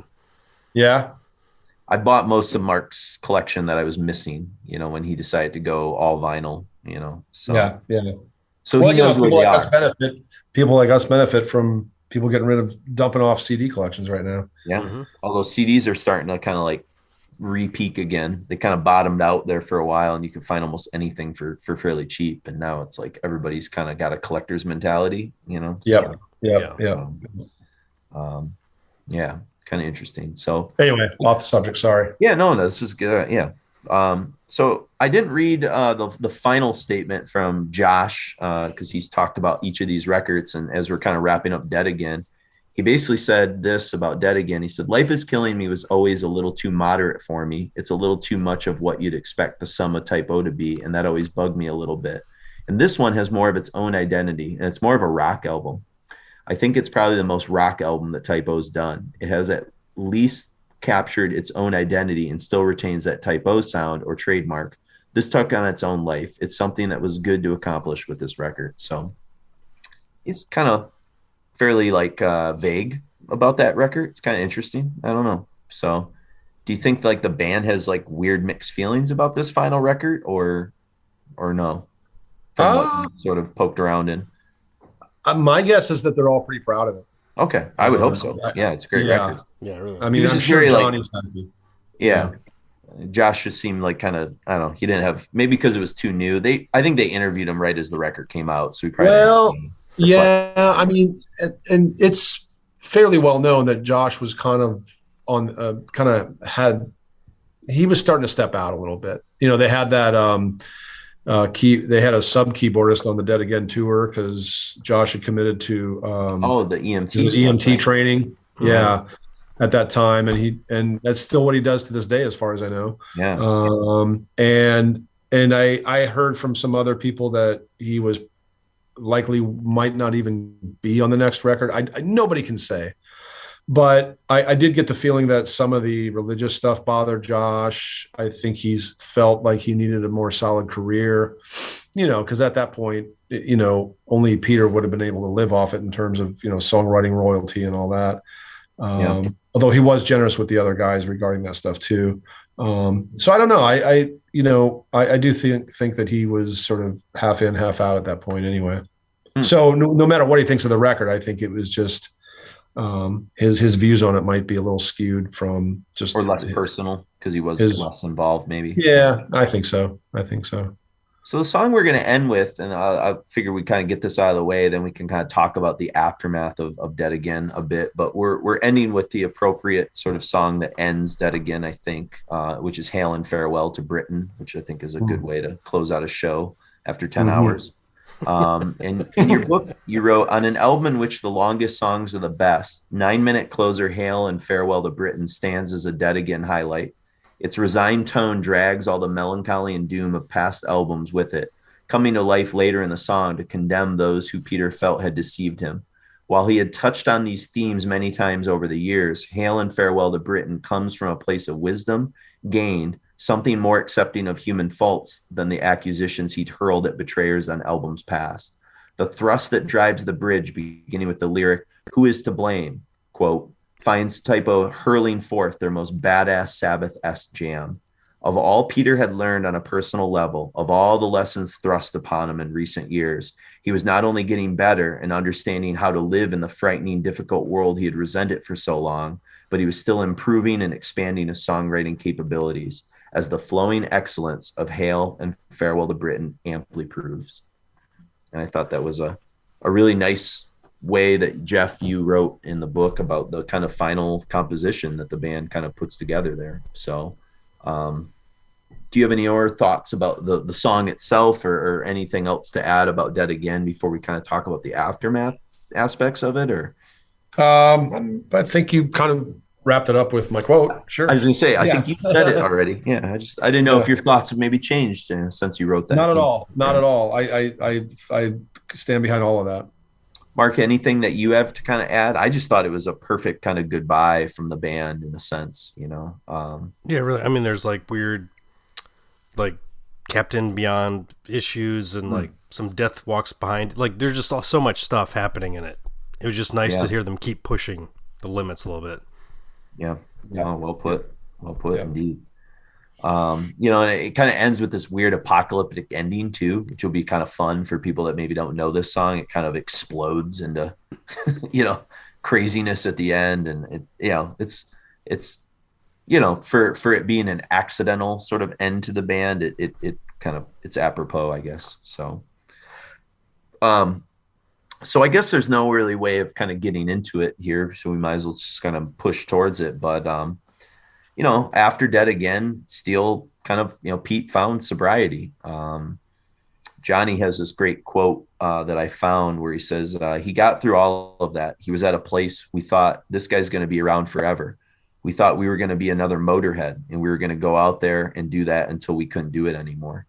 And, you know, in the book, I think you talk about that they had kind of started thinking about the next record, potentially Double Crossed, I think it was going to be called. I mean, it's the only working title that I found. Yeah, I mean, you know, who knows what it would have been, but Peter passes away, you know, Wednesday, April 14th, 2010.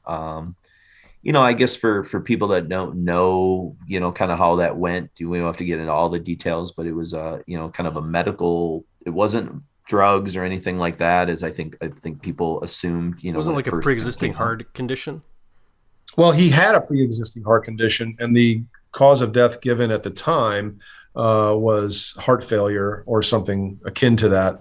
What I found out and what the family confirmed for me was that it was directly caused by sepsis from Meckel's diverticulum, which is just, if you have diverticulitis, it's just basically seepage out of the torn part of an intestine into the rest of your body. It's horribly toxic, and most people can't live with that very long unless it gets corrected in time.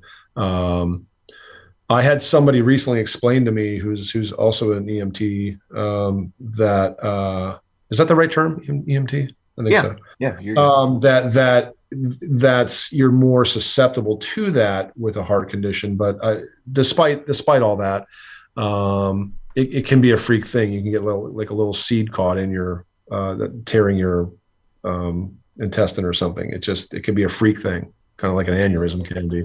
Yeah.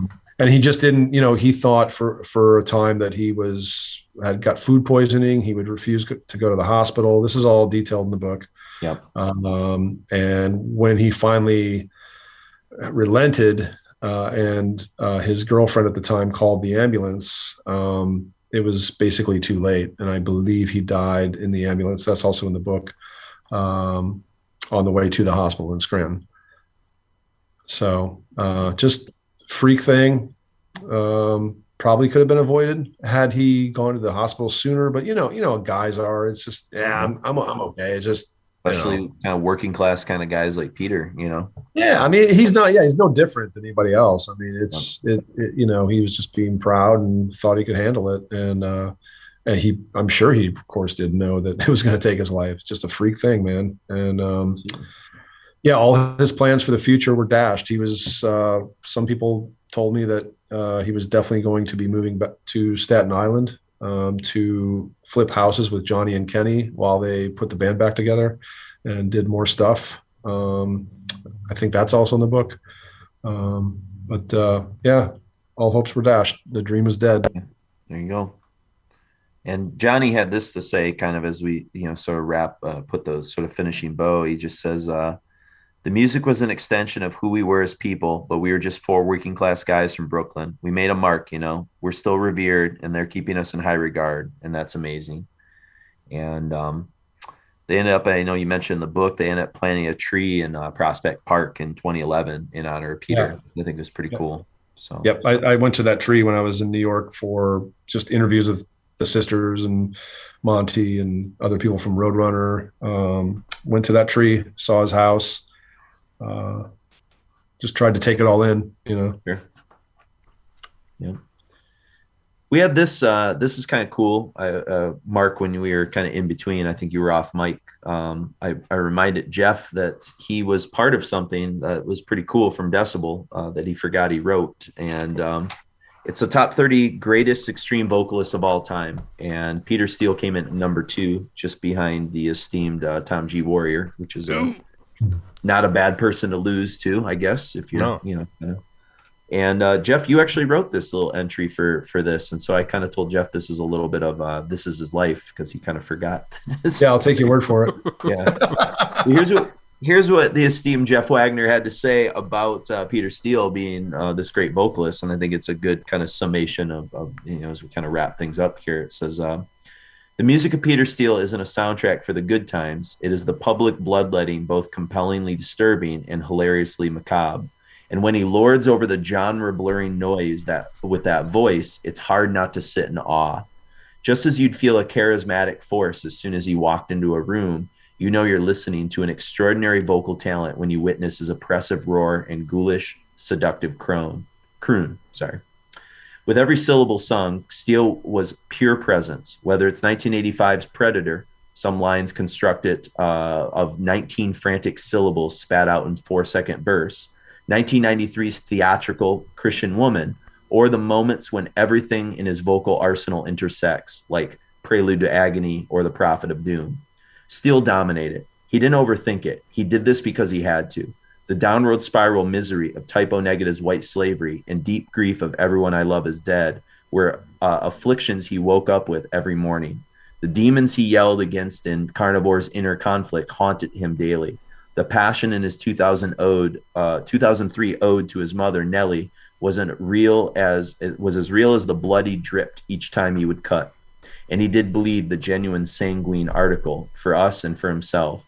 Blood and Fire is based on a true story, Also with the basso profundo delivery and tormented exhortations that suck us into his catharsis, it's also his piercing Brooklynese wit and wordplay that command attention.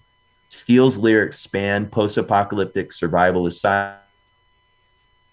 sci-fi, Catholic guilt, hatred of ex-girlfriends, hatred of himself, controversial socio-political critique, hyper-patriotic bluster, mirth at the pointlessness of it all, and a keen sexuality that made willing disciples of thousands of women worldwide. He may have doubted himself when it came to grappling with life on its most mundane level, but when communicating his greatest concerns, he howled in authoritative hues of black and green too powerful to believe. Steele's delivery comes careening from his throat as if ripped out and thrown at the microphone. Sarcasm and no bullshit attitude everywhere. Not only was Steele master of his own domain, nice Seinfeld reference there, he had a gift for reinventing the music of others. Typo were mutation specialists, transforming work by Neil Young, Jimi Hendrix, the Beatles, Santana, and Seals and Croft into something wholly negative. The finest evidence their versions of first ever metal song, Black Sabbath, sung chillingly from two perspectives, one from the view of the damned, the other from the view of Satan himself.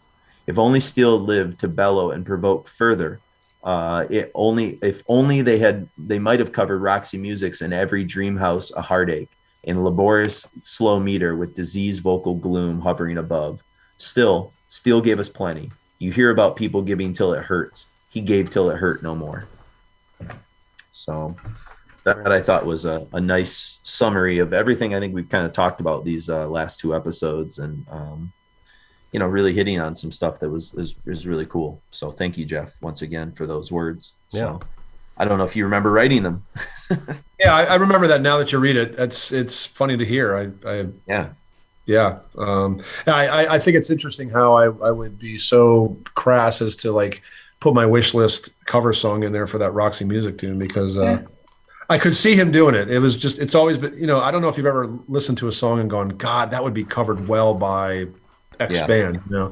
That song is always. I love the original, but I love the original, but I could totally see Pete mutating that thing to his own whim. Sure. Yeah. So good with that. Yeah. Well, it was cool because he seemed to always be able to take like songs that were of a different mood and change the mood. Well, yeah, absolutely. That's kind of the fun part of what he was able to kind of do. So Yep. We did get a little bit of sort of feedback directly about Typo that I thought I'd share while Jeff was still with us. Then we'll bid our adieu and stuff. And so feel free to jump in. These are just a couple of like little testimonials from a couple of our patrons, just about the sort of their own personal connections to Typo. And this one comes from Nolan Bradley, and he said, so this was one of those bands I discovered during the boom of 90s metal soundtracks. I first heard them on the Mortal Kombat soundtrack, The Gift That Kept Giving, which is a remix of Blood and Fire. But it wasn't until World Coming Down, though, that really made me a fan. I was talking to a girl on some instant messenger the year it came out, and she casually mentioned she was listening to them. A day or so later, I found a copy of World Coming Down at a grocery store, Jeff. I've never Typo Negative at a grocery store. It's a hell of a grocery store. Wow. And he scooped it up, and he was hooked from that moment on. Sean Price says, funnily enough, he's from New Zealand. He says, I discovered Typo at around the same time I discovered this podcast. So around, I moved to the UK from New Zealand in 2010. And having spent the past few years exploring jazz and hip hop, something about the bleak weather and long, dark winters in England drew me back to metal. I found myself with a decent job and more disposable income than ever before, at the same time in a country with a thriving live music scene. So I threw myself into music, going to metal clubs and regularly buying Decibel and Metal Hammer. Forgive me, it was hugely popular in the UK at the time. So a little dig at Metal Hammer there. Yeah, okay. As well as a quest to reunite myself with metal that had been such a part of my teenage years. At first, I didn't know what to make of Bloody Kisses, gothic, doomy, yet still beautiful and romantic, and not in a crappy way like him. And with this crazy yet somehow appropriate cover of Summer Breeze, both Requiem and Typo launched me into a renewed period of deep and profound appreciation of metal that sustains to this day. While I'd always liked death metal in the 90s, we missed a lot of it down here in the South Pacific, and doom and black metal has always seemed somewhat not right, or I wasn't ready. Either way, I now had a new gateway to Dark Throne, Paradise Lost, and Emperor, and to my surprise, Evoken, who I'd never heard of a month ago, but have devoured. Black Number One is still my favorite to this day. So there you go. So thank you for that, Sean. That's awesome. Yeah. This comes from Nicholas Harburg. He said, Typo is such a unique band. I had countless teachers question if my Bloody Kisses t-shirt was appropriate in high school. I can imagine. I had similar problems. Did you? My problem was Marilyn Manson I got in trouble with right when Portrait of an American Family came out, and I just wore it to be annoying. But the other one was a Cathedral Force of Equilibrium that had like that sort of Shakespearean kind of Dave Patchett, like fat, naked kind of person with like large nipples. And it was on the back. Yeah, I got the principal pulled me aside a few times to talk to me about that. And I said, "Oh, it's like man. Shakespeare." Really? I said, "Oh, it's like Shakespeare." And he goes, "Oh, okay." And he's let me go. Yeah. So did you have any t-shirt encounters in Iowa there, Jeff? Yeah, two. One was Slayer Hell Awaits. Just the Slayer logo on the front and then the Hell Awaits on the back. And it wasn't so much maybe the Hell Awaits phrase, but it was like three demons ripping the guy apart. It's just it's a great cover. Zoned in from the cover. Although, my school at that time, and I'm older, so this was like 85, 86, and I'm in high school. They didn't disallow me to wear that. That's pretty cool. Especially during the Satanic Panic, because that's like peak Satanic Panic kind of. Oh yeah, but we were able to wear what we wanted. It was, and this is rural Iowa. This is small town Iowa. So somehow I was lucky enough to be in a school system where at least the principal wasn't so dominating about the shit like that. But there were some teachers that were very upset about that. Like, sure. And then, and this happened to more than one kid, more than just myself, but like Rush with the Starman, it was not, his butt was not appreciated. Oh yeah. So I went, the principal came up to me about that one. He's like, well, we've had some complaints about your shirt. You might want to turn it inside out. So I went and into the library, went to the magazine area, found somebody wearing some shorts, and I cut it out and safety pinned it to the ass. And I gave him some shorts. So very punk rock. I like it. Cool. Mark, did you? I know I've heard your stories about your mom finding dismembered pieces, but did you have any like t-shirt issues in high school? No, I mean dismembered pieces. I think my hair. Oh, pieces. Well, yeah. Okay. Yeah. No, my mom asked if I was if it was satanic, and I just told her that was the one that was for some reason that put her over the top. But we had a conversation. We've been great since. But really, I didn't have much of an issue with much because I think my hair covered all the like swear words on the back of shirts. Sure. Well, did you have your Nazi Punks fuck off shirt in high school, or was that after high school? No, I had a Pantera shirt in like 91 that said fucking hostile or something on it. But my ponytail covered it up. Oh, okay. So nobody told me to turn it inside out. That's funny. Yeah. I would have been nervous about wearing stuff with swearing on it because I was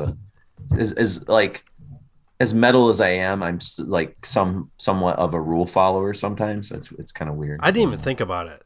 Really. Yeah. I was just like, oh, this is just, everybody's wearing their own shit. Like, I don't know. Yeah. So anyways, Nicholas goes on after his little t-shirt story. He says, despite being into crust, grind, and death metal in the 90s, there was always room for typo in my rotations.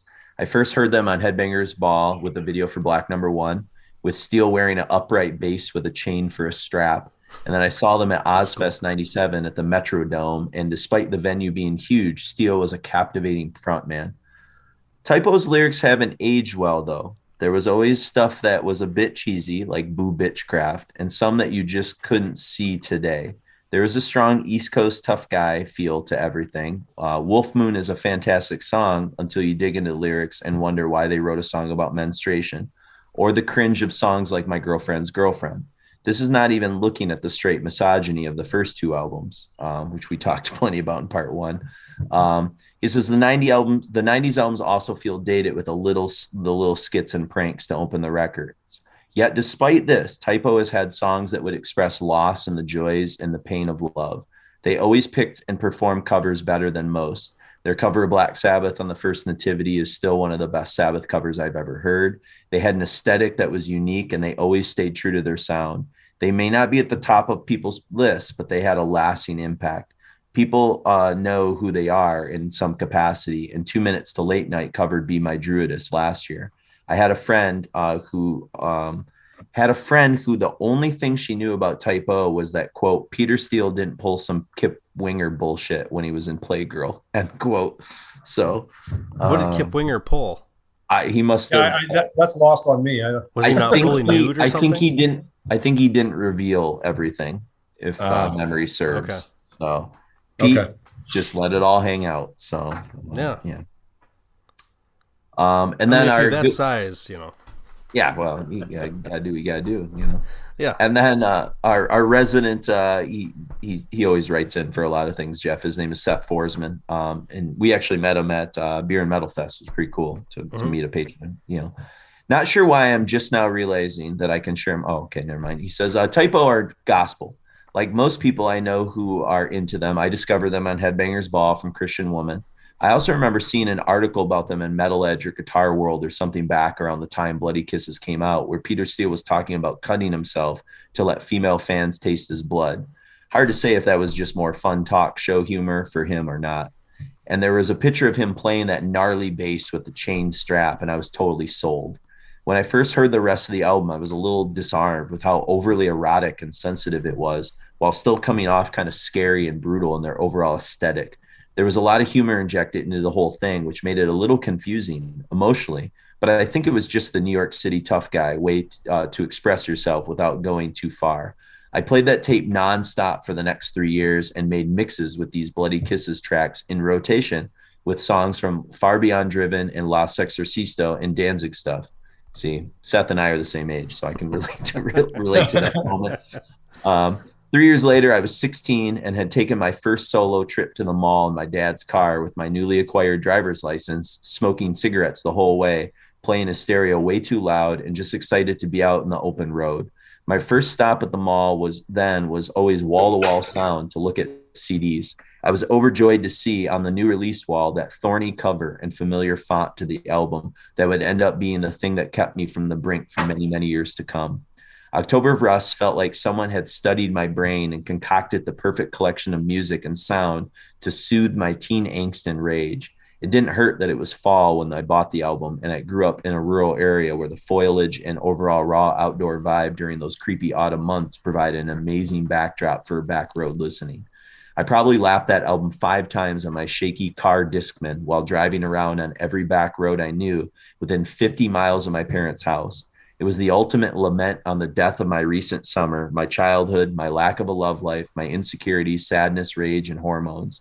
It was just a slam dunk of a mental massage that I really needed and still reach for to this day.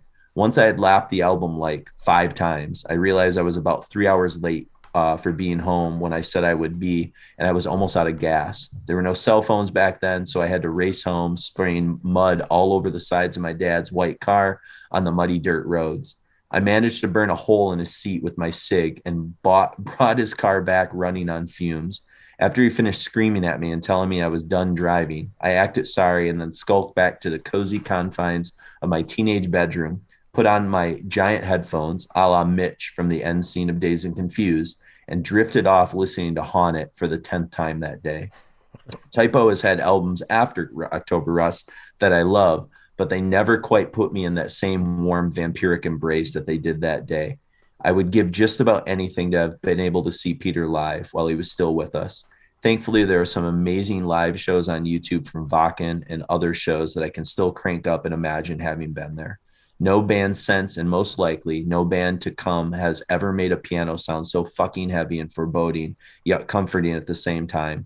It is so cliche, but they have gotten me through breakups, times of not knowing what I was going to do with life, the death of my sister, dealing with drug-addicted friends, and just about every other kind of strife.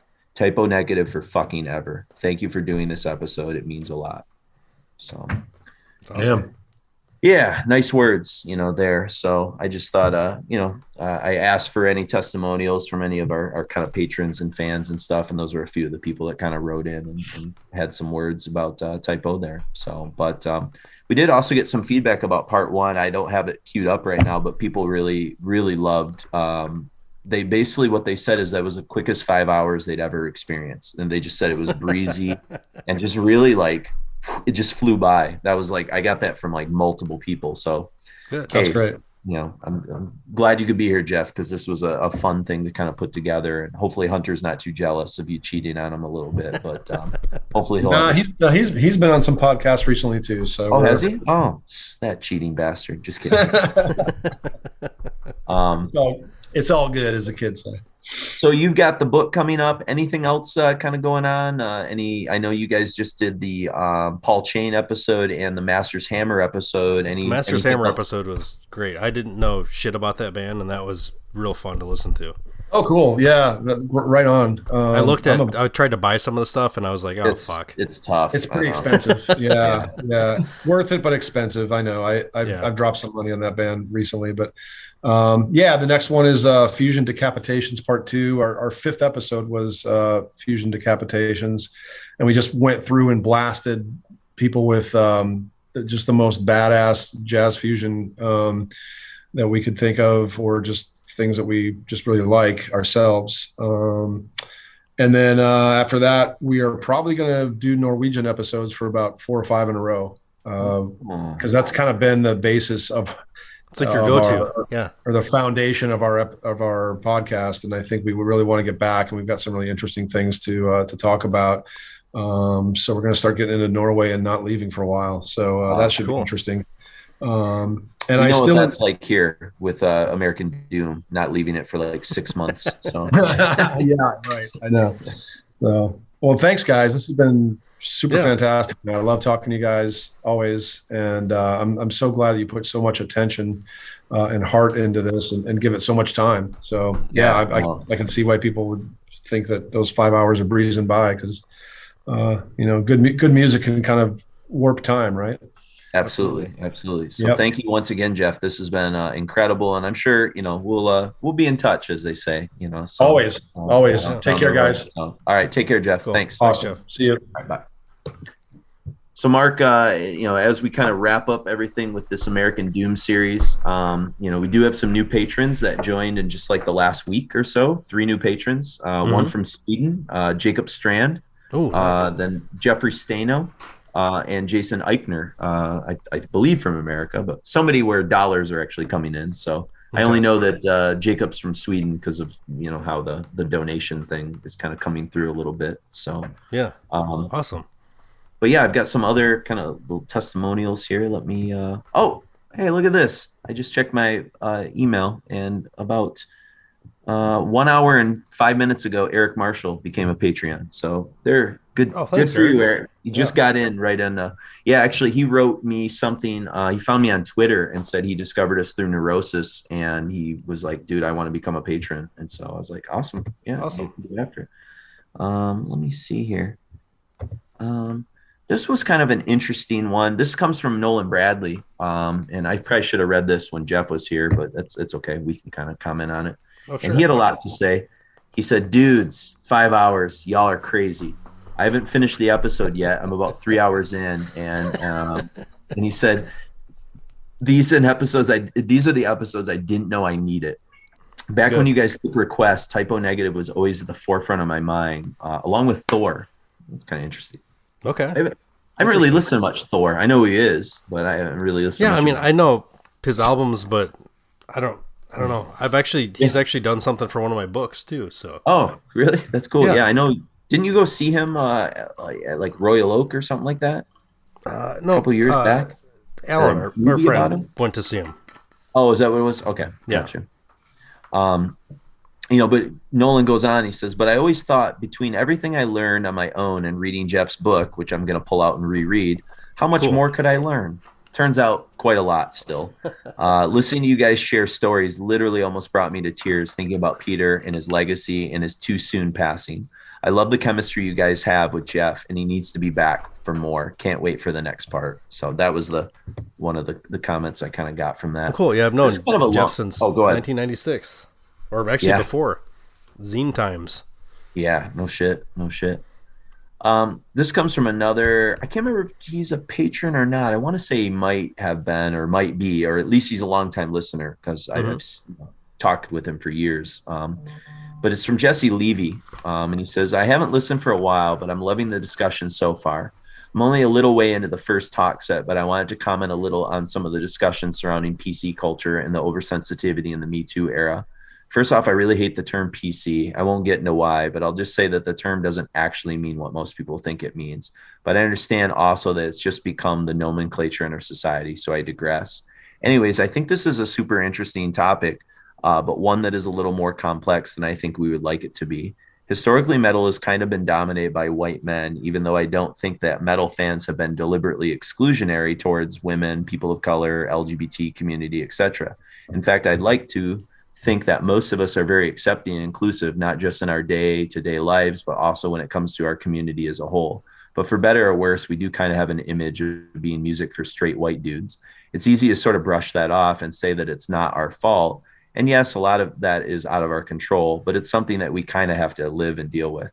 But that's not to say that we need to be overly sensitive about things either.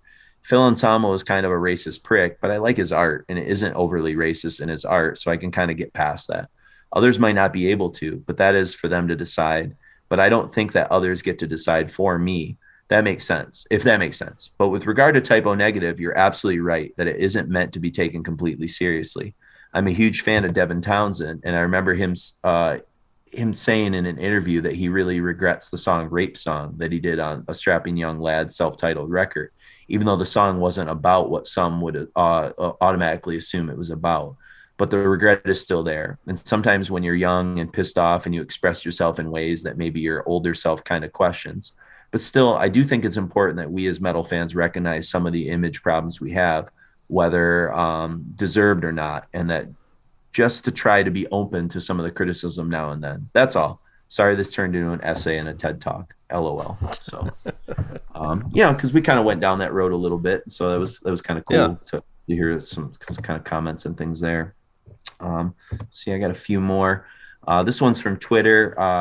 Let's see. There was some discussion about this on the episode, and I was surprised to hear that some people Christian Woman was a bigger deal. Maybe it depends on the regional radio play or something. But in New York City's Metro, Q104.3 was blasting Black Number One like 15 times a day. So that was from Stanatorium. Who follows us on Twitter. Yeah. This is from more comments just about our sleep episode. This is from Jordan Bondo, one of our patrons. He says, "Awesome job, dudes. Finally, a band whose catalog I actually already own, so I'm not drowning a dozen back catalog albums to plow through." Seriously, I thought I was a Doom fan before you started the Doom series, but Saint Vitus and Trouble were the only bands I'd ever really listened to before, which is exactly why I keep listening to you guys. So many new, to me at least, and awesome bands over the years. Thanks. Mark said something in Sleep Part 1 about listening to music and nature shows. I used to do this back in the day with the first 3 Mastodon albums and the Planet Earth shows. The album themes fit with the Planet Earth episode themes perfectly, and it was just like Mark said. The song would be all calm and pretty, and all of a sudden some shark would fly out of nowhere and bite a seal in half or something, and the song would go nuts. It was bizarre how often that would happen, pairing those together, and it's been a while, but I believe the pairings were... Oh, hang on. I don't know if I end up screenshotting that whole thing. Oh, dang it. I forgot to screenshot the pairings. I'll have to go back and see if I can find them. Sorry to you should take your Mastodon records and go watch Planet Earth. Yeah. Yeah. Oh, dang it. I'll find them later. Let's see. This is not very big. I'm going to zoom this in. This is another from Nicholas Harburg, who we heard with a typo comment, but this is kind of about... Oh, man. Never mind. I'm going to ignore that one. That comment doesn't make any sense. I put some screenshots into an email so they'd all be in one place. And I think that not all of the things I sent to my email got sent. I think they're like still floating in like cyber. So it's like half tweets and things like that. So that's always fun. But I do want to go to this because I did screenshot a couple things that are still on my phone to kind of share with us. Some fun stuff as we kind of wrap things up. This is from Seth. I don't think I read this one. If I did, cut me off, but it's from Seth, one of our patrons. He says, "Am I crazy? Are the clips of John talking in the Solitude Eternus episode?" Have I read this one before? About Solitude Eternus? Like the most soothing thing ever. Everything he says is so right on and humble, yet confident and proud. He should be narrating Penguin documentaries and shit. We might have done that last episode. Did we? Okay. If not, it's a great comment. Or maybe I just read it. I'm not sure. Yeah, maybe. Yeah, amazing episode as well, and totally caught me off guard. Never knew much of those guys, and now I'm obsessed with messaging my old metalhead friends from my days working on the line in the kitchen, asking them if they ever heard Beyond the Crimson Horizon, and getting them into some combos. So no, I mean, good. Yeah, anything to talk about those guys more is, I'd love to talk about them more. Sure. Yeah, more absolutely. Attention. So, here's the pairings. I got it. So for people, he says, I believe the pairings were Remission with the Desert. It might have been the Caves. Pair Leviathan with Ocean Deep episode. And then pair Blood Mountain with the Mountains episode. Or maybe that was the one with the Caves. He says, I can't remember. We did a lot of drugs back then. He says, it's entirely possible that all bullshit and it's all drug imagined. So it's pretty funny. That's cool. Yeah.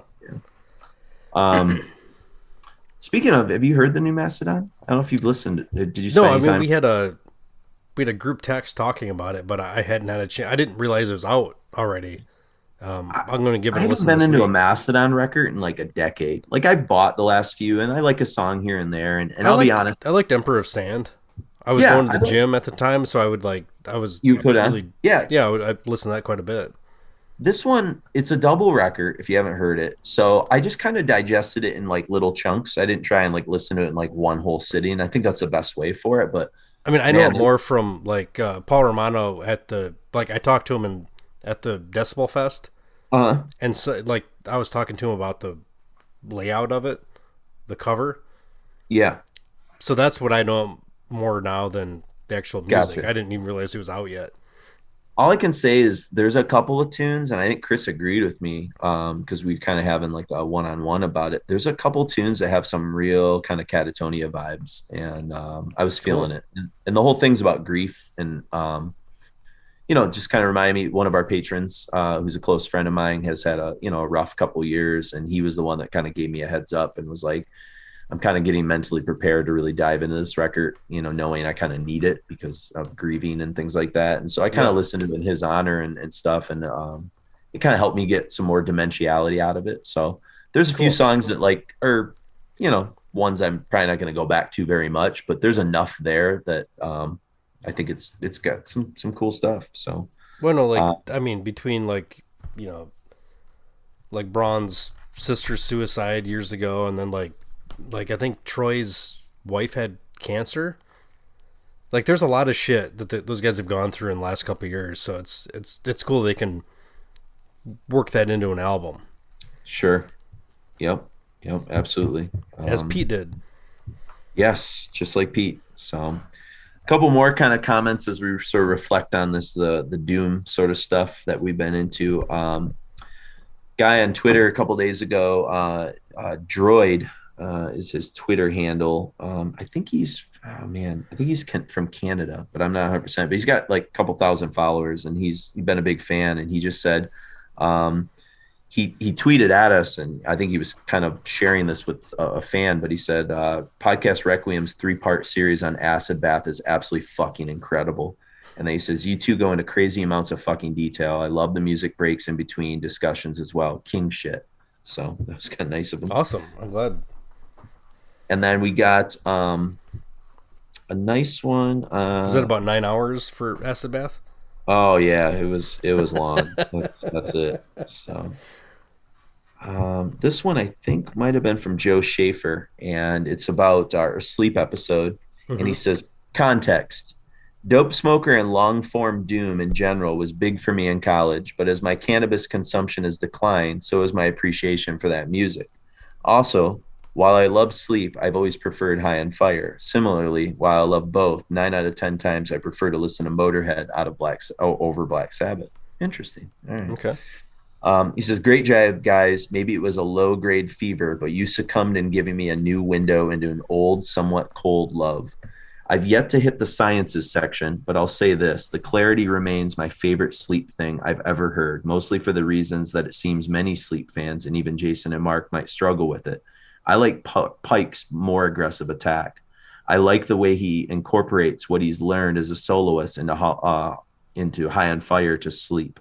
In general, I also prefer Jason Roeder's drum style because it does strike me as less openly evocative of Sabbath and more tailored to the music at hand instead of his influences. Not that I'd trade him for haikuises on the tabla bits of Dope Smoker. Those are perfect. I'm excited to revisit the sciences, which I loved upon release and haven't really revisited. So nice feedback there. I think I saw that on Facebook, maybe. Did you see it? Okay. Yeah. Some of these are kind of comments on the Patreon page. And then Seth reached out about this. Maybe you saw this as well. He says, I listened to part 2 of the sleep episodes on my nightly walk this evening, and it has totally reawakened my fascination with Dope Smoker. It had been so long since I listened to the whole thing. I kind of forgot about what I liked about it. The thumbnail version of what the album sounds like in my conscious mind is, quote, the one where they play one chord for an hour, end quote. You guys broke it up and really said all the shit I was thinking as I was listening to it, especially on Pike's solo, the section you play at the beginning of the second episode. Yeah, that was good. I did get a lot of good feedback from people that they liked how we kind of broke the song up and that didn't hurt the flow of the song and actually gave them a chance to, I think, let it breathe a little. So it's good. Yeah, it was cool that when we talked about it, we kind of came upon the same time signatures, basically. Yeah, I think so. I think there's like clear, and again, it might have been because of the whole, I think, reel to reel, they had like 22 minutes is all that they could play straight, I think, back then, Yeah. So it probably makes sense that they would kind of almost wrap up those sections in that kind of, way. But he says, yeah, walking around my neighborhood in the chilly November wind, I was a Weedian for a moment listening to that, the Pike solo. Pike is such a truly evil talent. His solos are like some like screaming faces that keep distorting and shape-shifting with demon possession. They soar over the song like the fucking Nazgul, tearing down the pentaconic scale and burning an effigy. Pike's sound bites you got from the your interview are dropped in at perfect times. Let's see. Sorry. This was such a perfect tour of this beloved fucking band of Indica warriors. You two continue to limp me through these strange times with these discussions. I really hope that between all of us here, you never run out of things to ponder for our collective mental benefit. Proceed. ... So it's kind of nice. Yeah, thank you. No, we'll never run out of shit to do. I don't think so. And when we get this kind of feedback, it's like even more encouraging. It's good. Yeah. The last one I have is just, did I read Andreas's most recent sort of comments where he talked about Winter and his consideration of the Jeff Tate kind of offer? I think so. Yeah. Okay. I think we did that. We might have done that last time. I think we did. Yeah. It's from October 22nd. So I couldn't remember. Yeah. I think we did. But anyways, yeah. So it's kind of nice. We've got a couple things sort of on the works. We got really sort of just 3 episodes that we kind of talked about doing between now and kind of the end of the year. So maybe won't be weekly. But I think we're going to try and do something next week. Speaking of Joseph Schaefer, something we've kind of been in the works, and he and I think Ian from their podcast have kind of put a lot of the stuff together for us. We just have to kind of listen to the songs, and they're going to bring the history kind of to the table. And so if it's a totally different vibe than Doom. It's going to be more in the grind circles with Discordance Axis. And so if you're kind of finding us through Doom, but you have a diverse metal palette, then I think you'll be happy with some of the areas that we're going to kind of be going to before the end of the year. Yeah, and if you're a patron, we're going to be doing a Southern Lord. The Southern Lord one. Yeah, I was thinking maybe we could probably, we could talk off mic, but try and put both those together kind of around the same kind of time, because I'll have some time. I'm off school after Friday for the whole week, so I can get a lot of research and some stuff done. So, okay. But we'll definitely talk about that, on our own. So, but yeah, I mean, this has been a hell of a journey. I don't think I expected this to become what it became when we first started pitching this and back in April.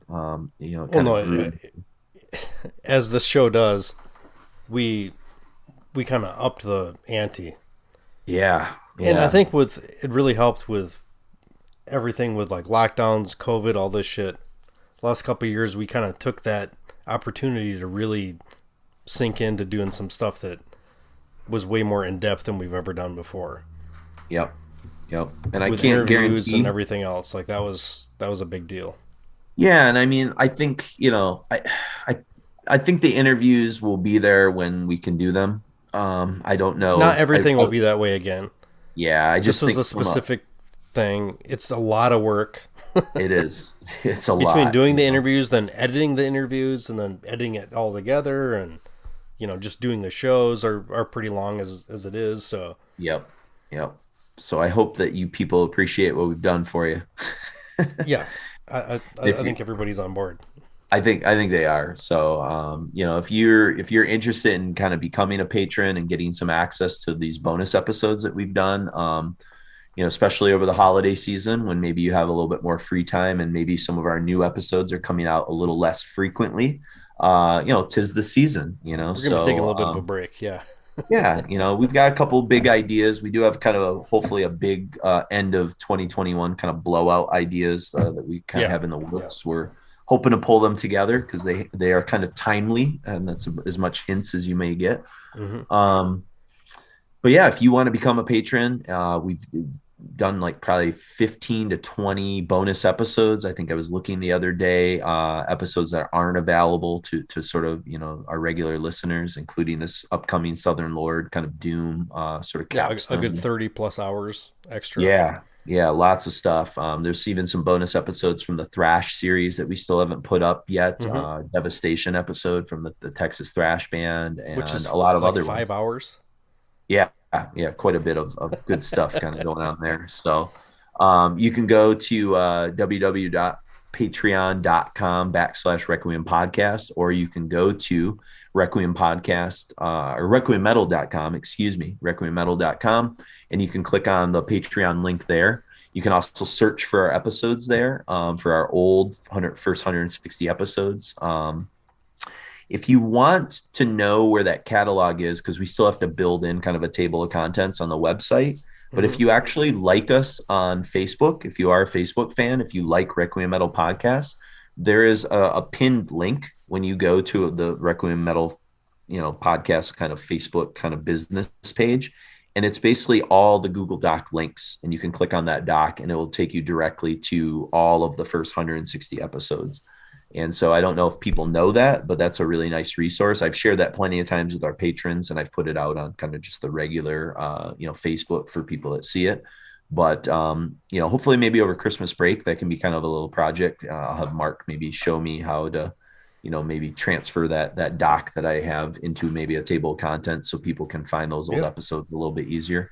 But we always have big ideas. It's just a matter of time. And oftentimes we are devoting a lot of the time to, the quality of the episodes, and some of these like little extra things kind of fall by the wayside, but we hope you understand and appreciate, because we are doing this non-commercial. This is obviously not our job.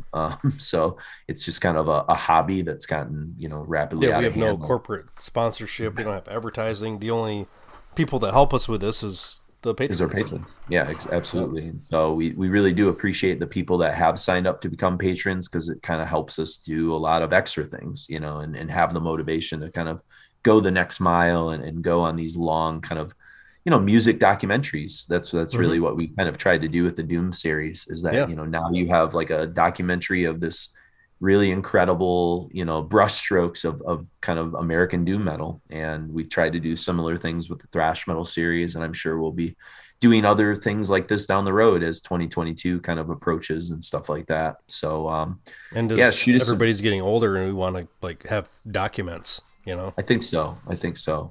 And I also think too, like, we started this kind of as a hobby, but if you know anything about Mark and I's kind of hobbies, they never just are hobbies. And so, they become kind of obsessive passions. And I think it's like, well, if we're going to do this, we might as well do it right, and we can't. I mean, if anything, these shows are only going to be longer, and it's going to be the consistent where everything's over 3 to 5 hours every episode.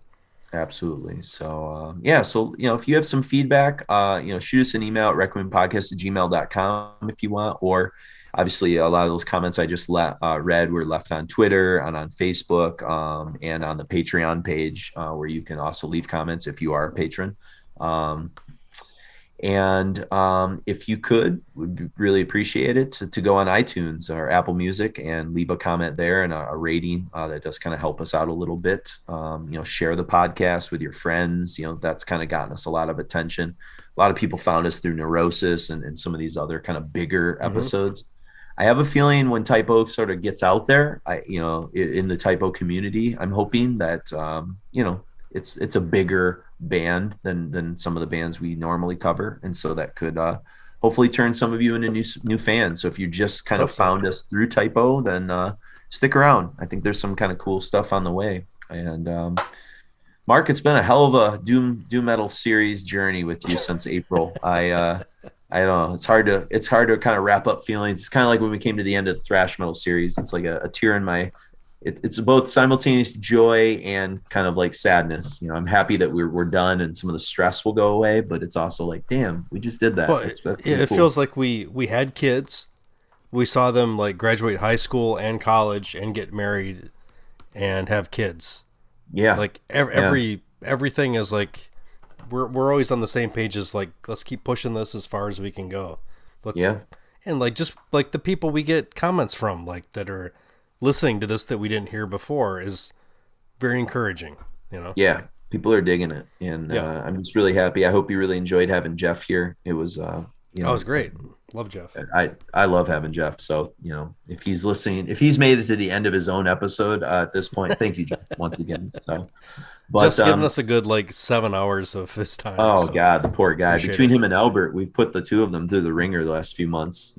Poor guys. I mean, Albert nearly died in the middle of our episode because of being a father. Well, his is all in one episode too. Yeah, that's true. That's true. At least we gave Jeff a break. So yeah, we give him a week off. So we are, I know you've kind of forgotten because we kind of got in the weeds a little bit here, but we are going to end again with Hail and Farewell to Britain, which is the closing track on the closing album from Typo Negative. And unfortunately, this will be probably the last, new song that we ever get from them. But it's been a heck of a legacy, and this one goes out to Peter. So, RIP, rest in power and all that good stuff. And this is a Hail and Farewell to Britain from Dead Again from 2007. So for the American Doom series and Typo Negative Part 2, I am Jason. And I'm Mark.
Please don't confuse with cool misfortune, not lost but won, deserve. Choosing is hard, careful which God you serve.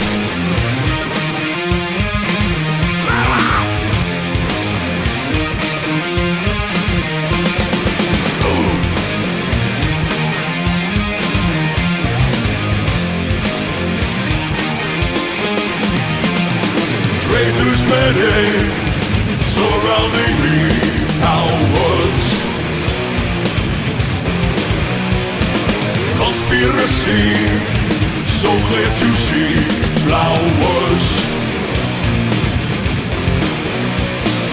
We were brothers, till discovered deceit. Charged with treason, that's the reason.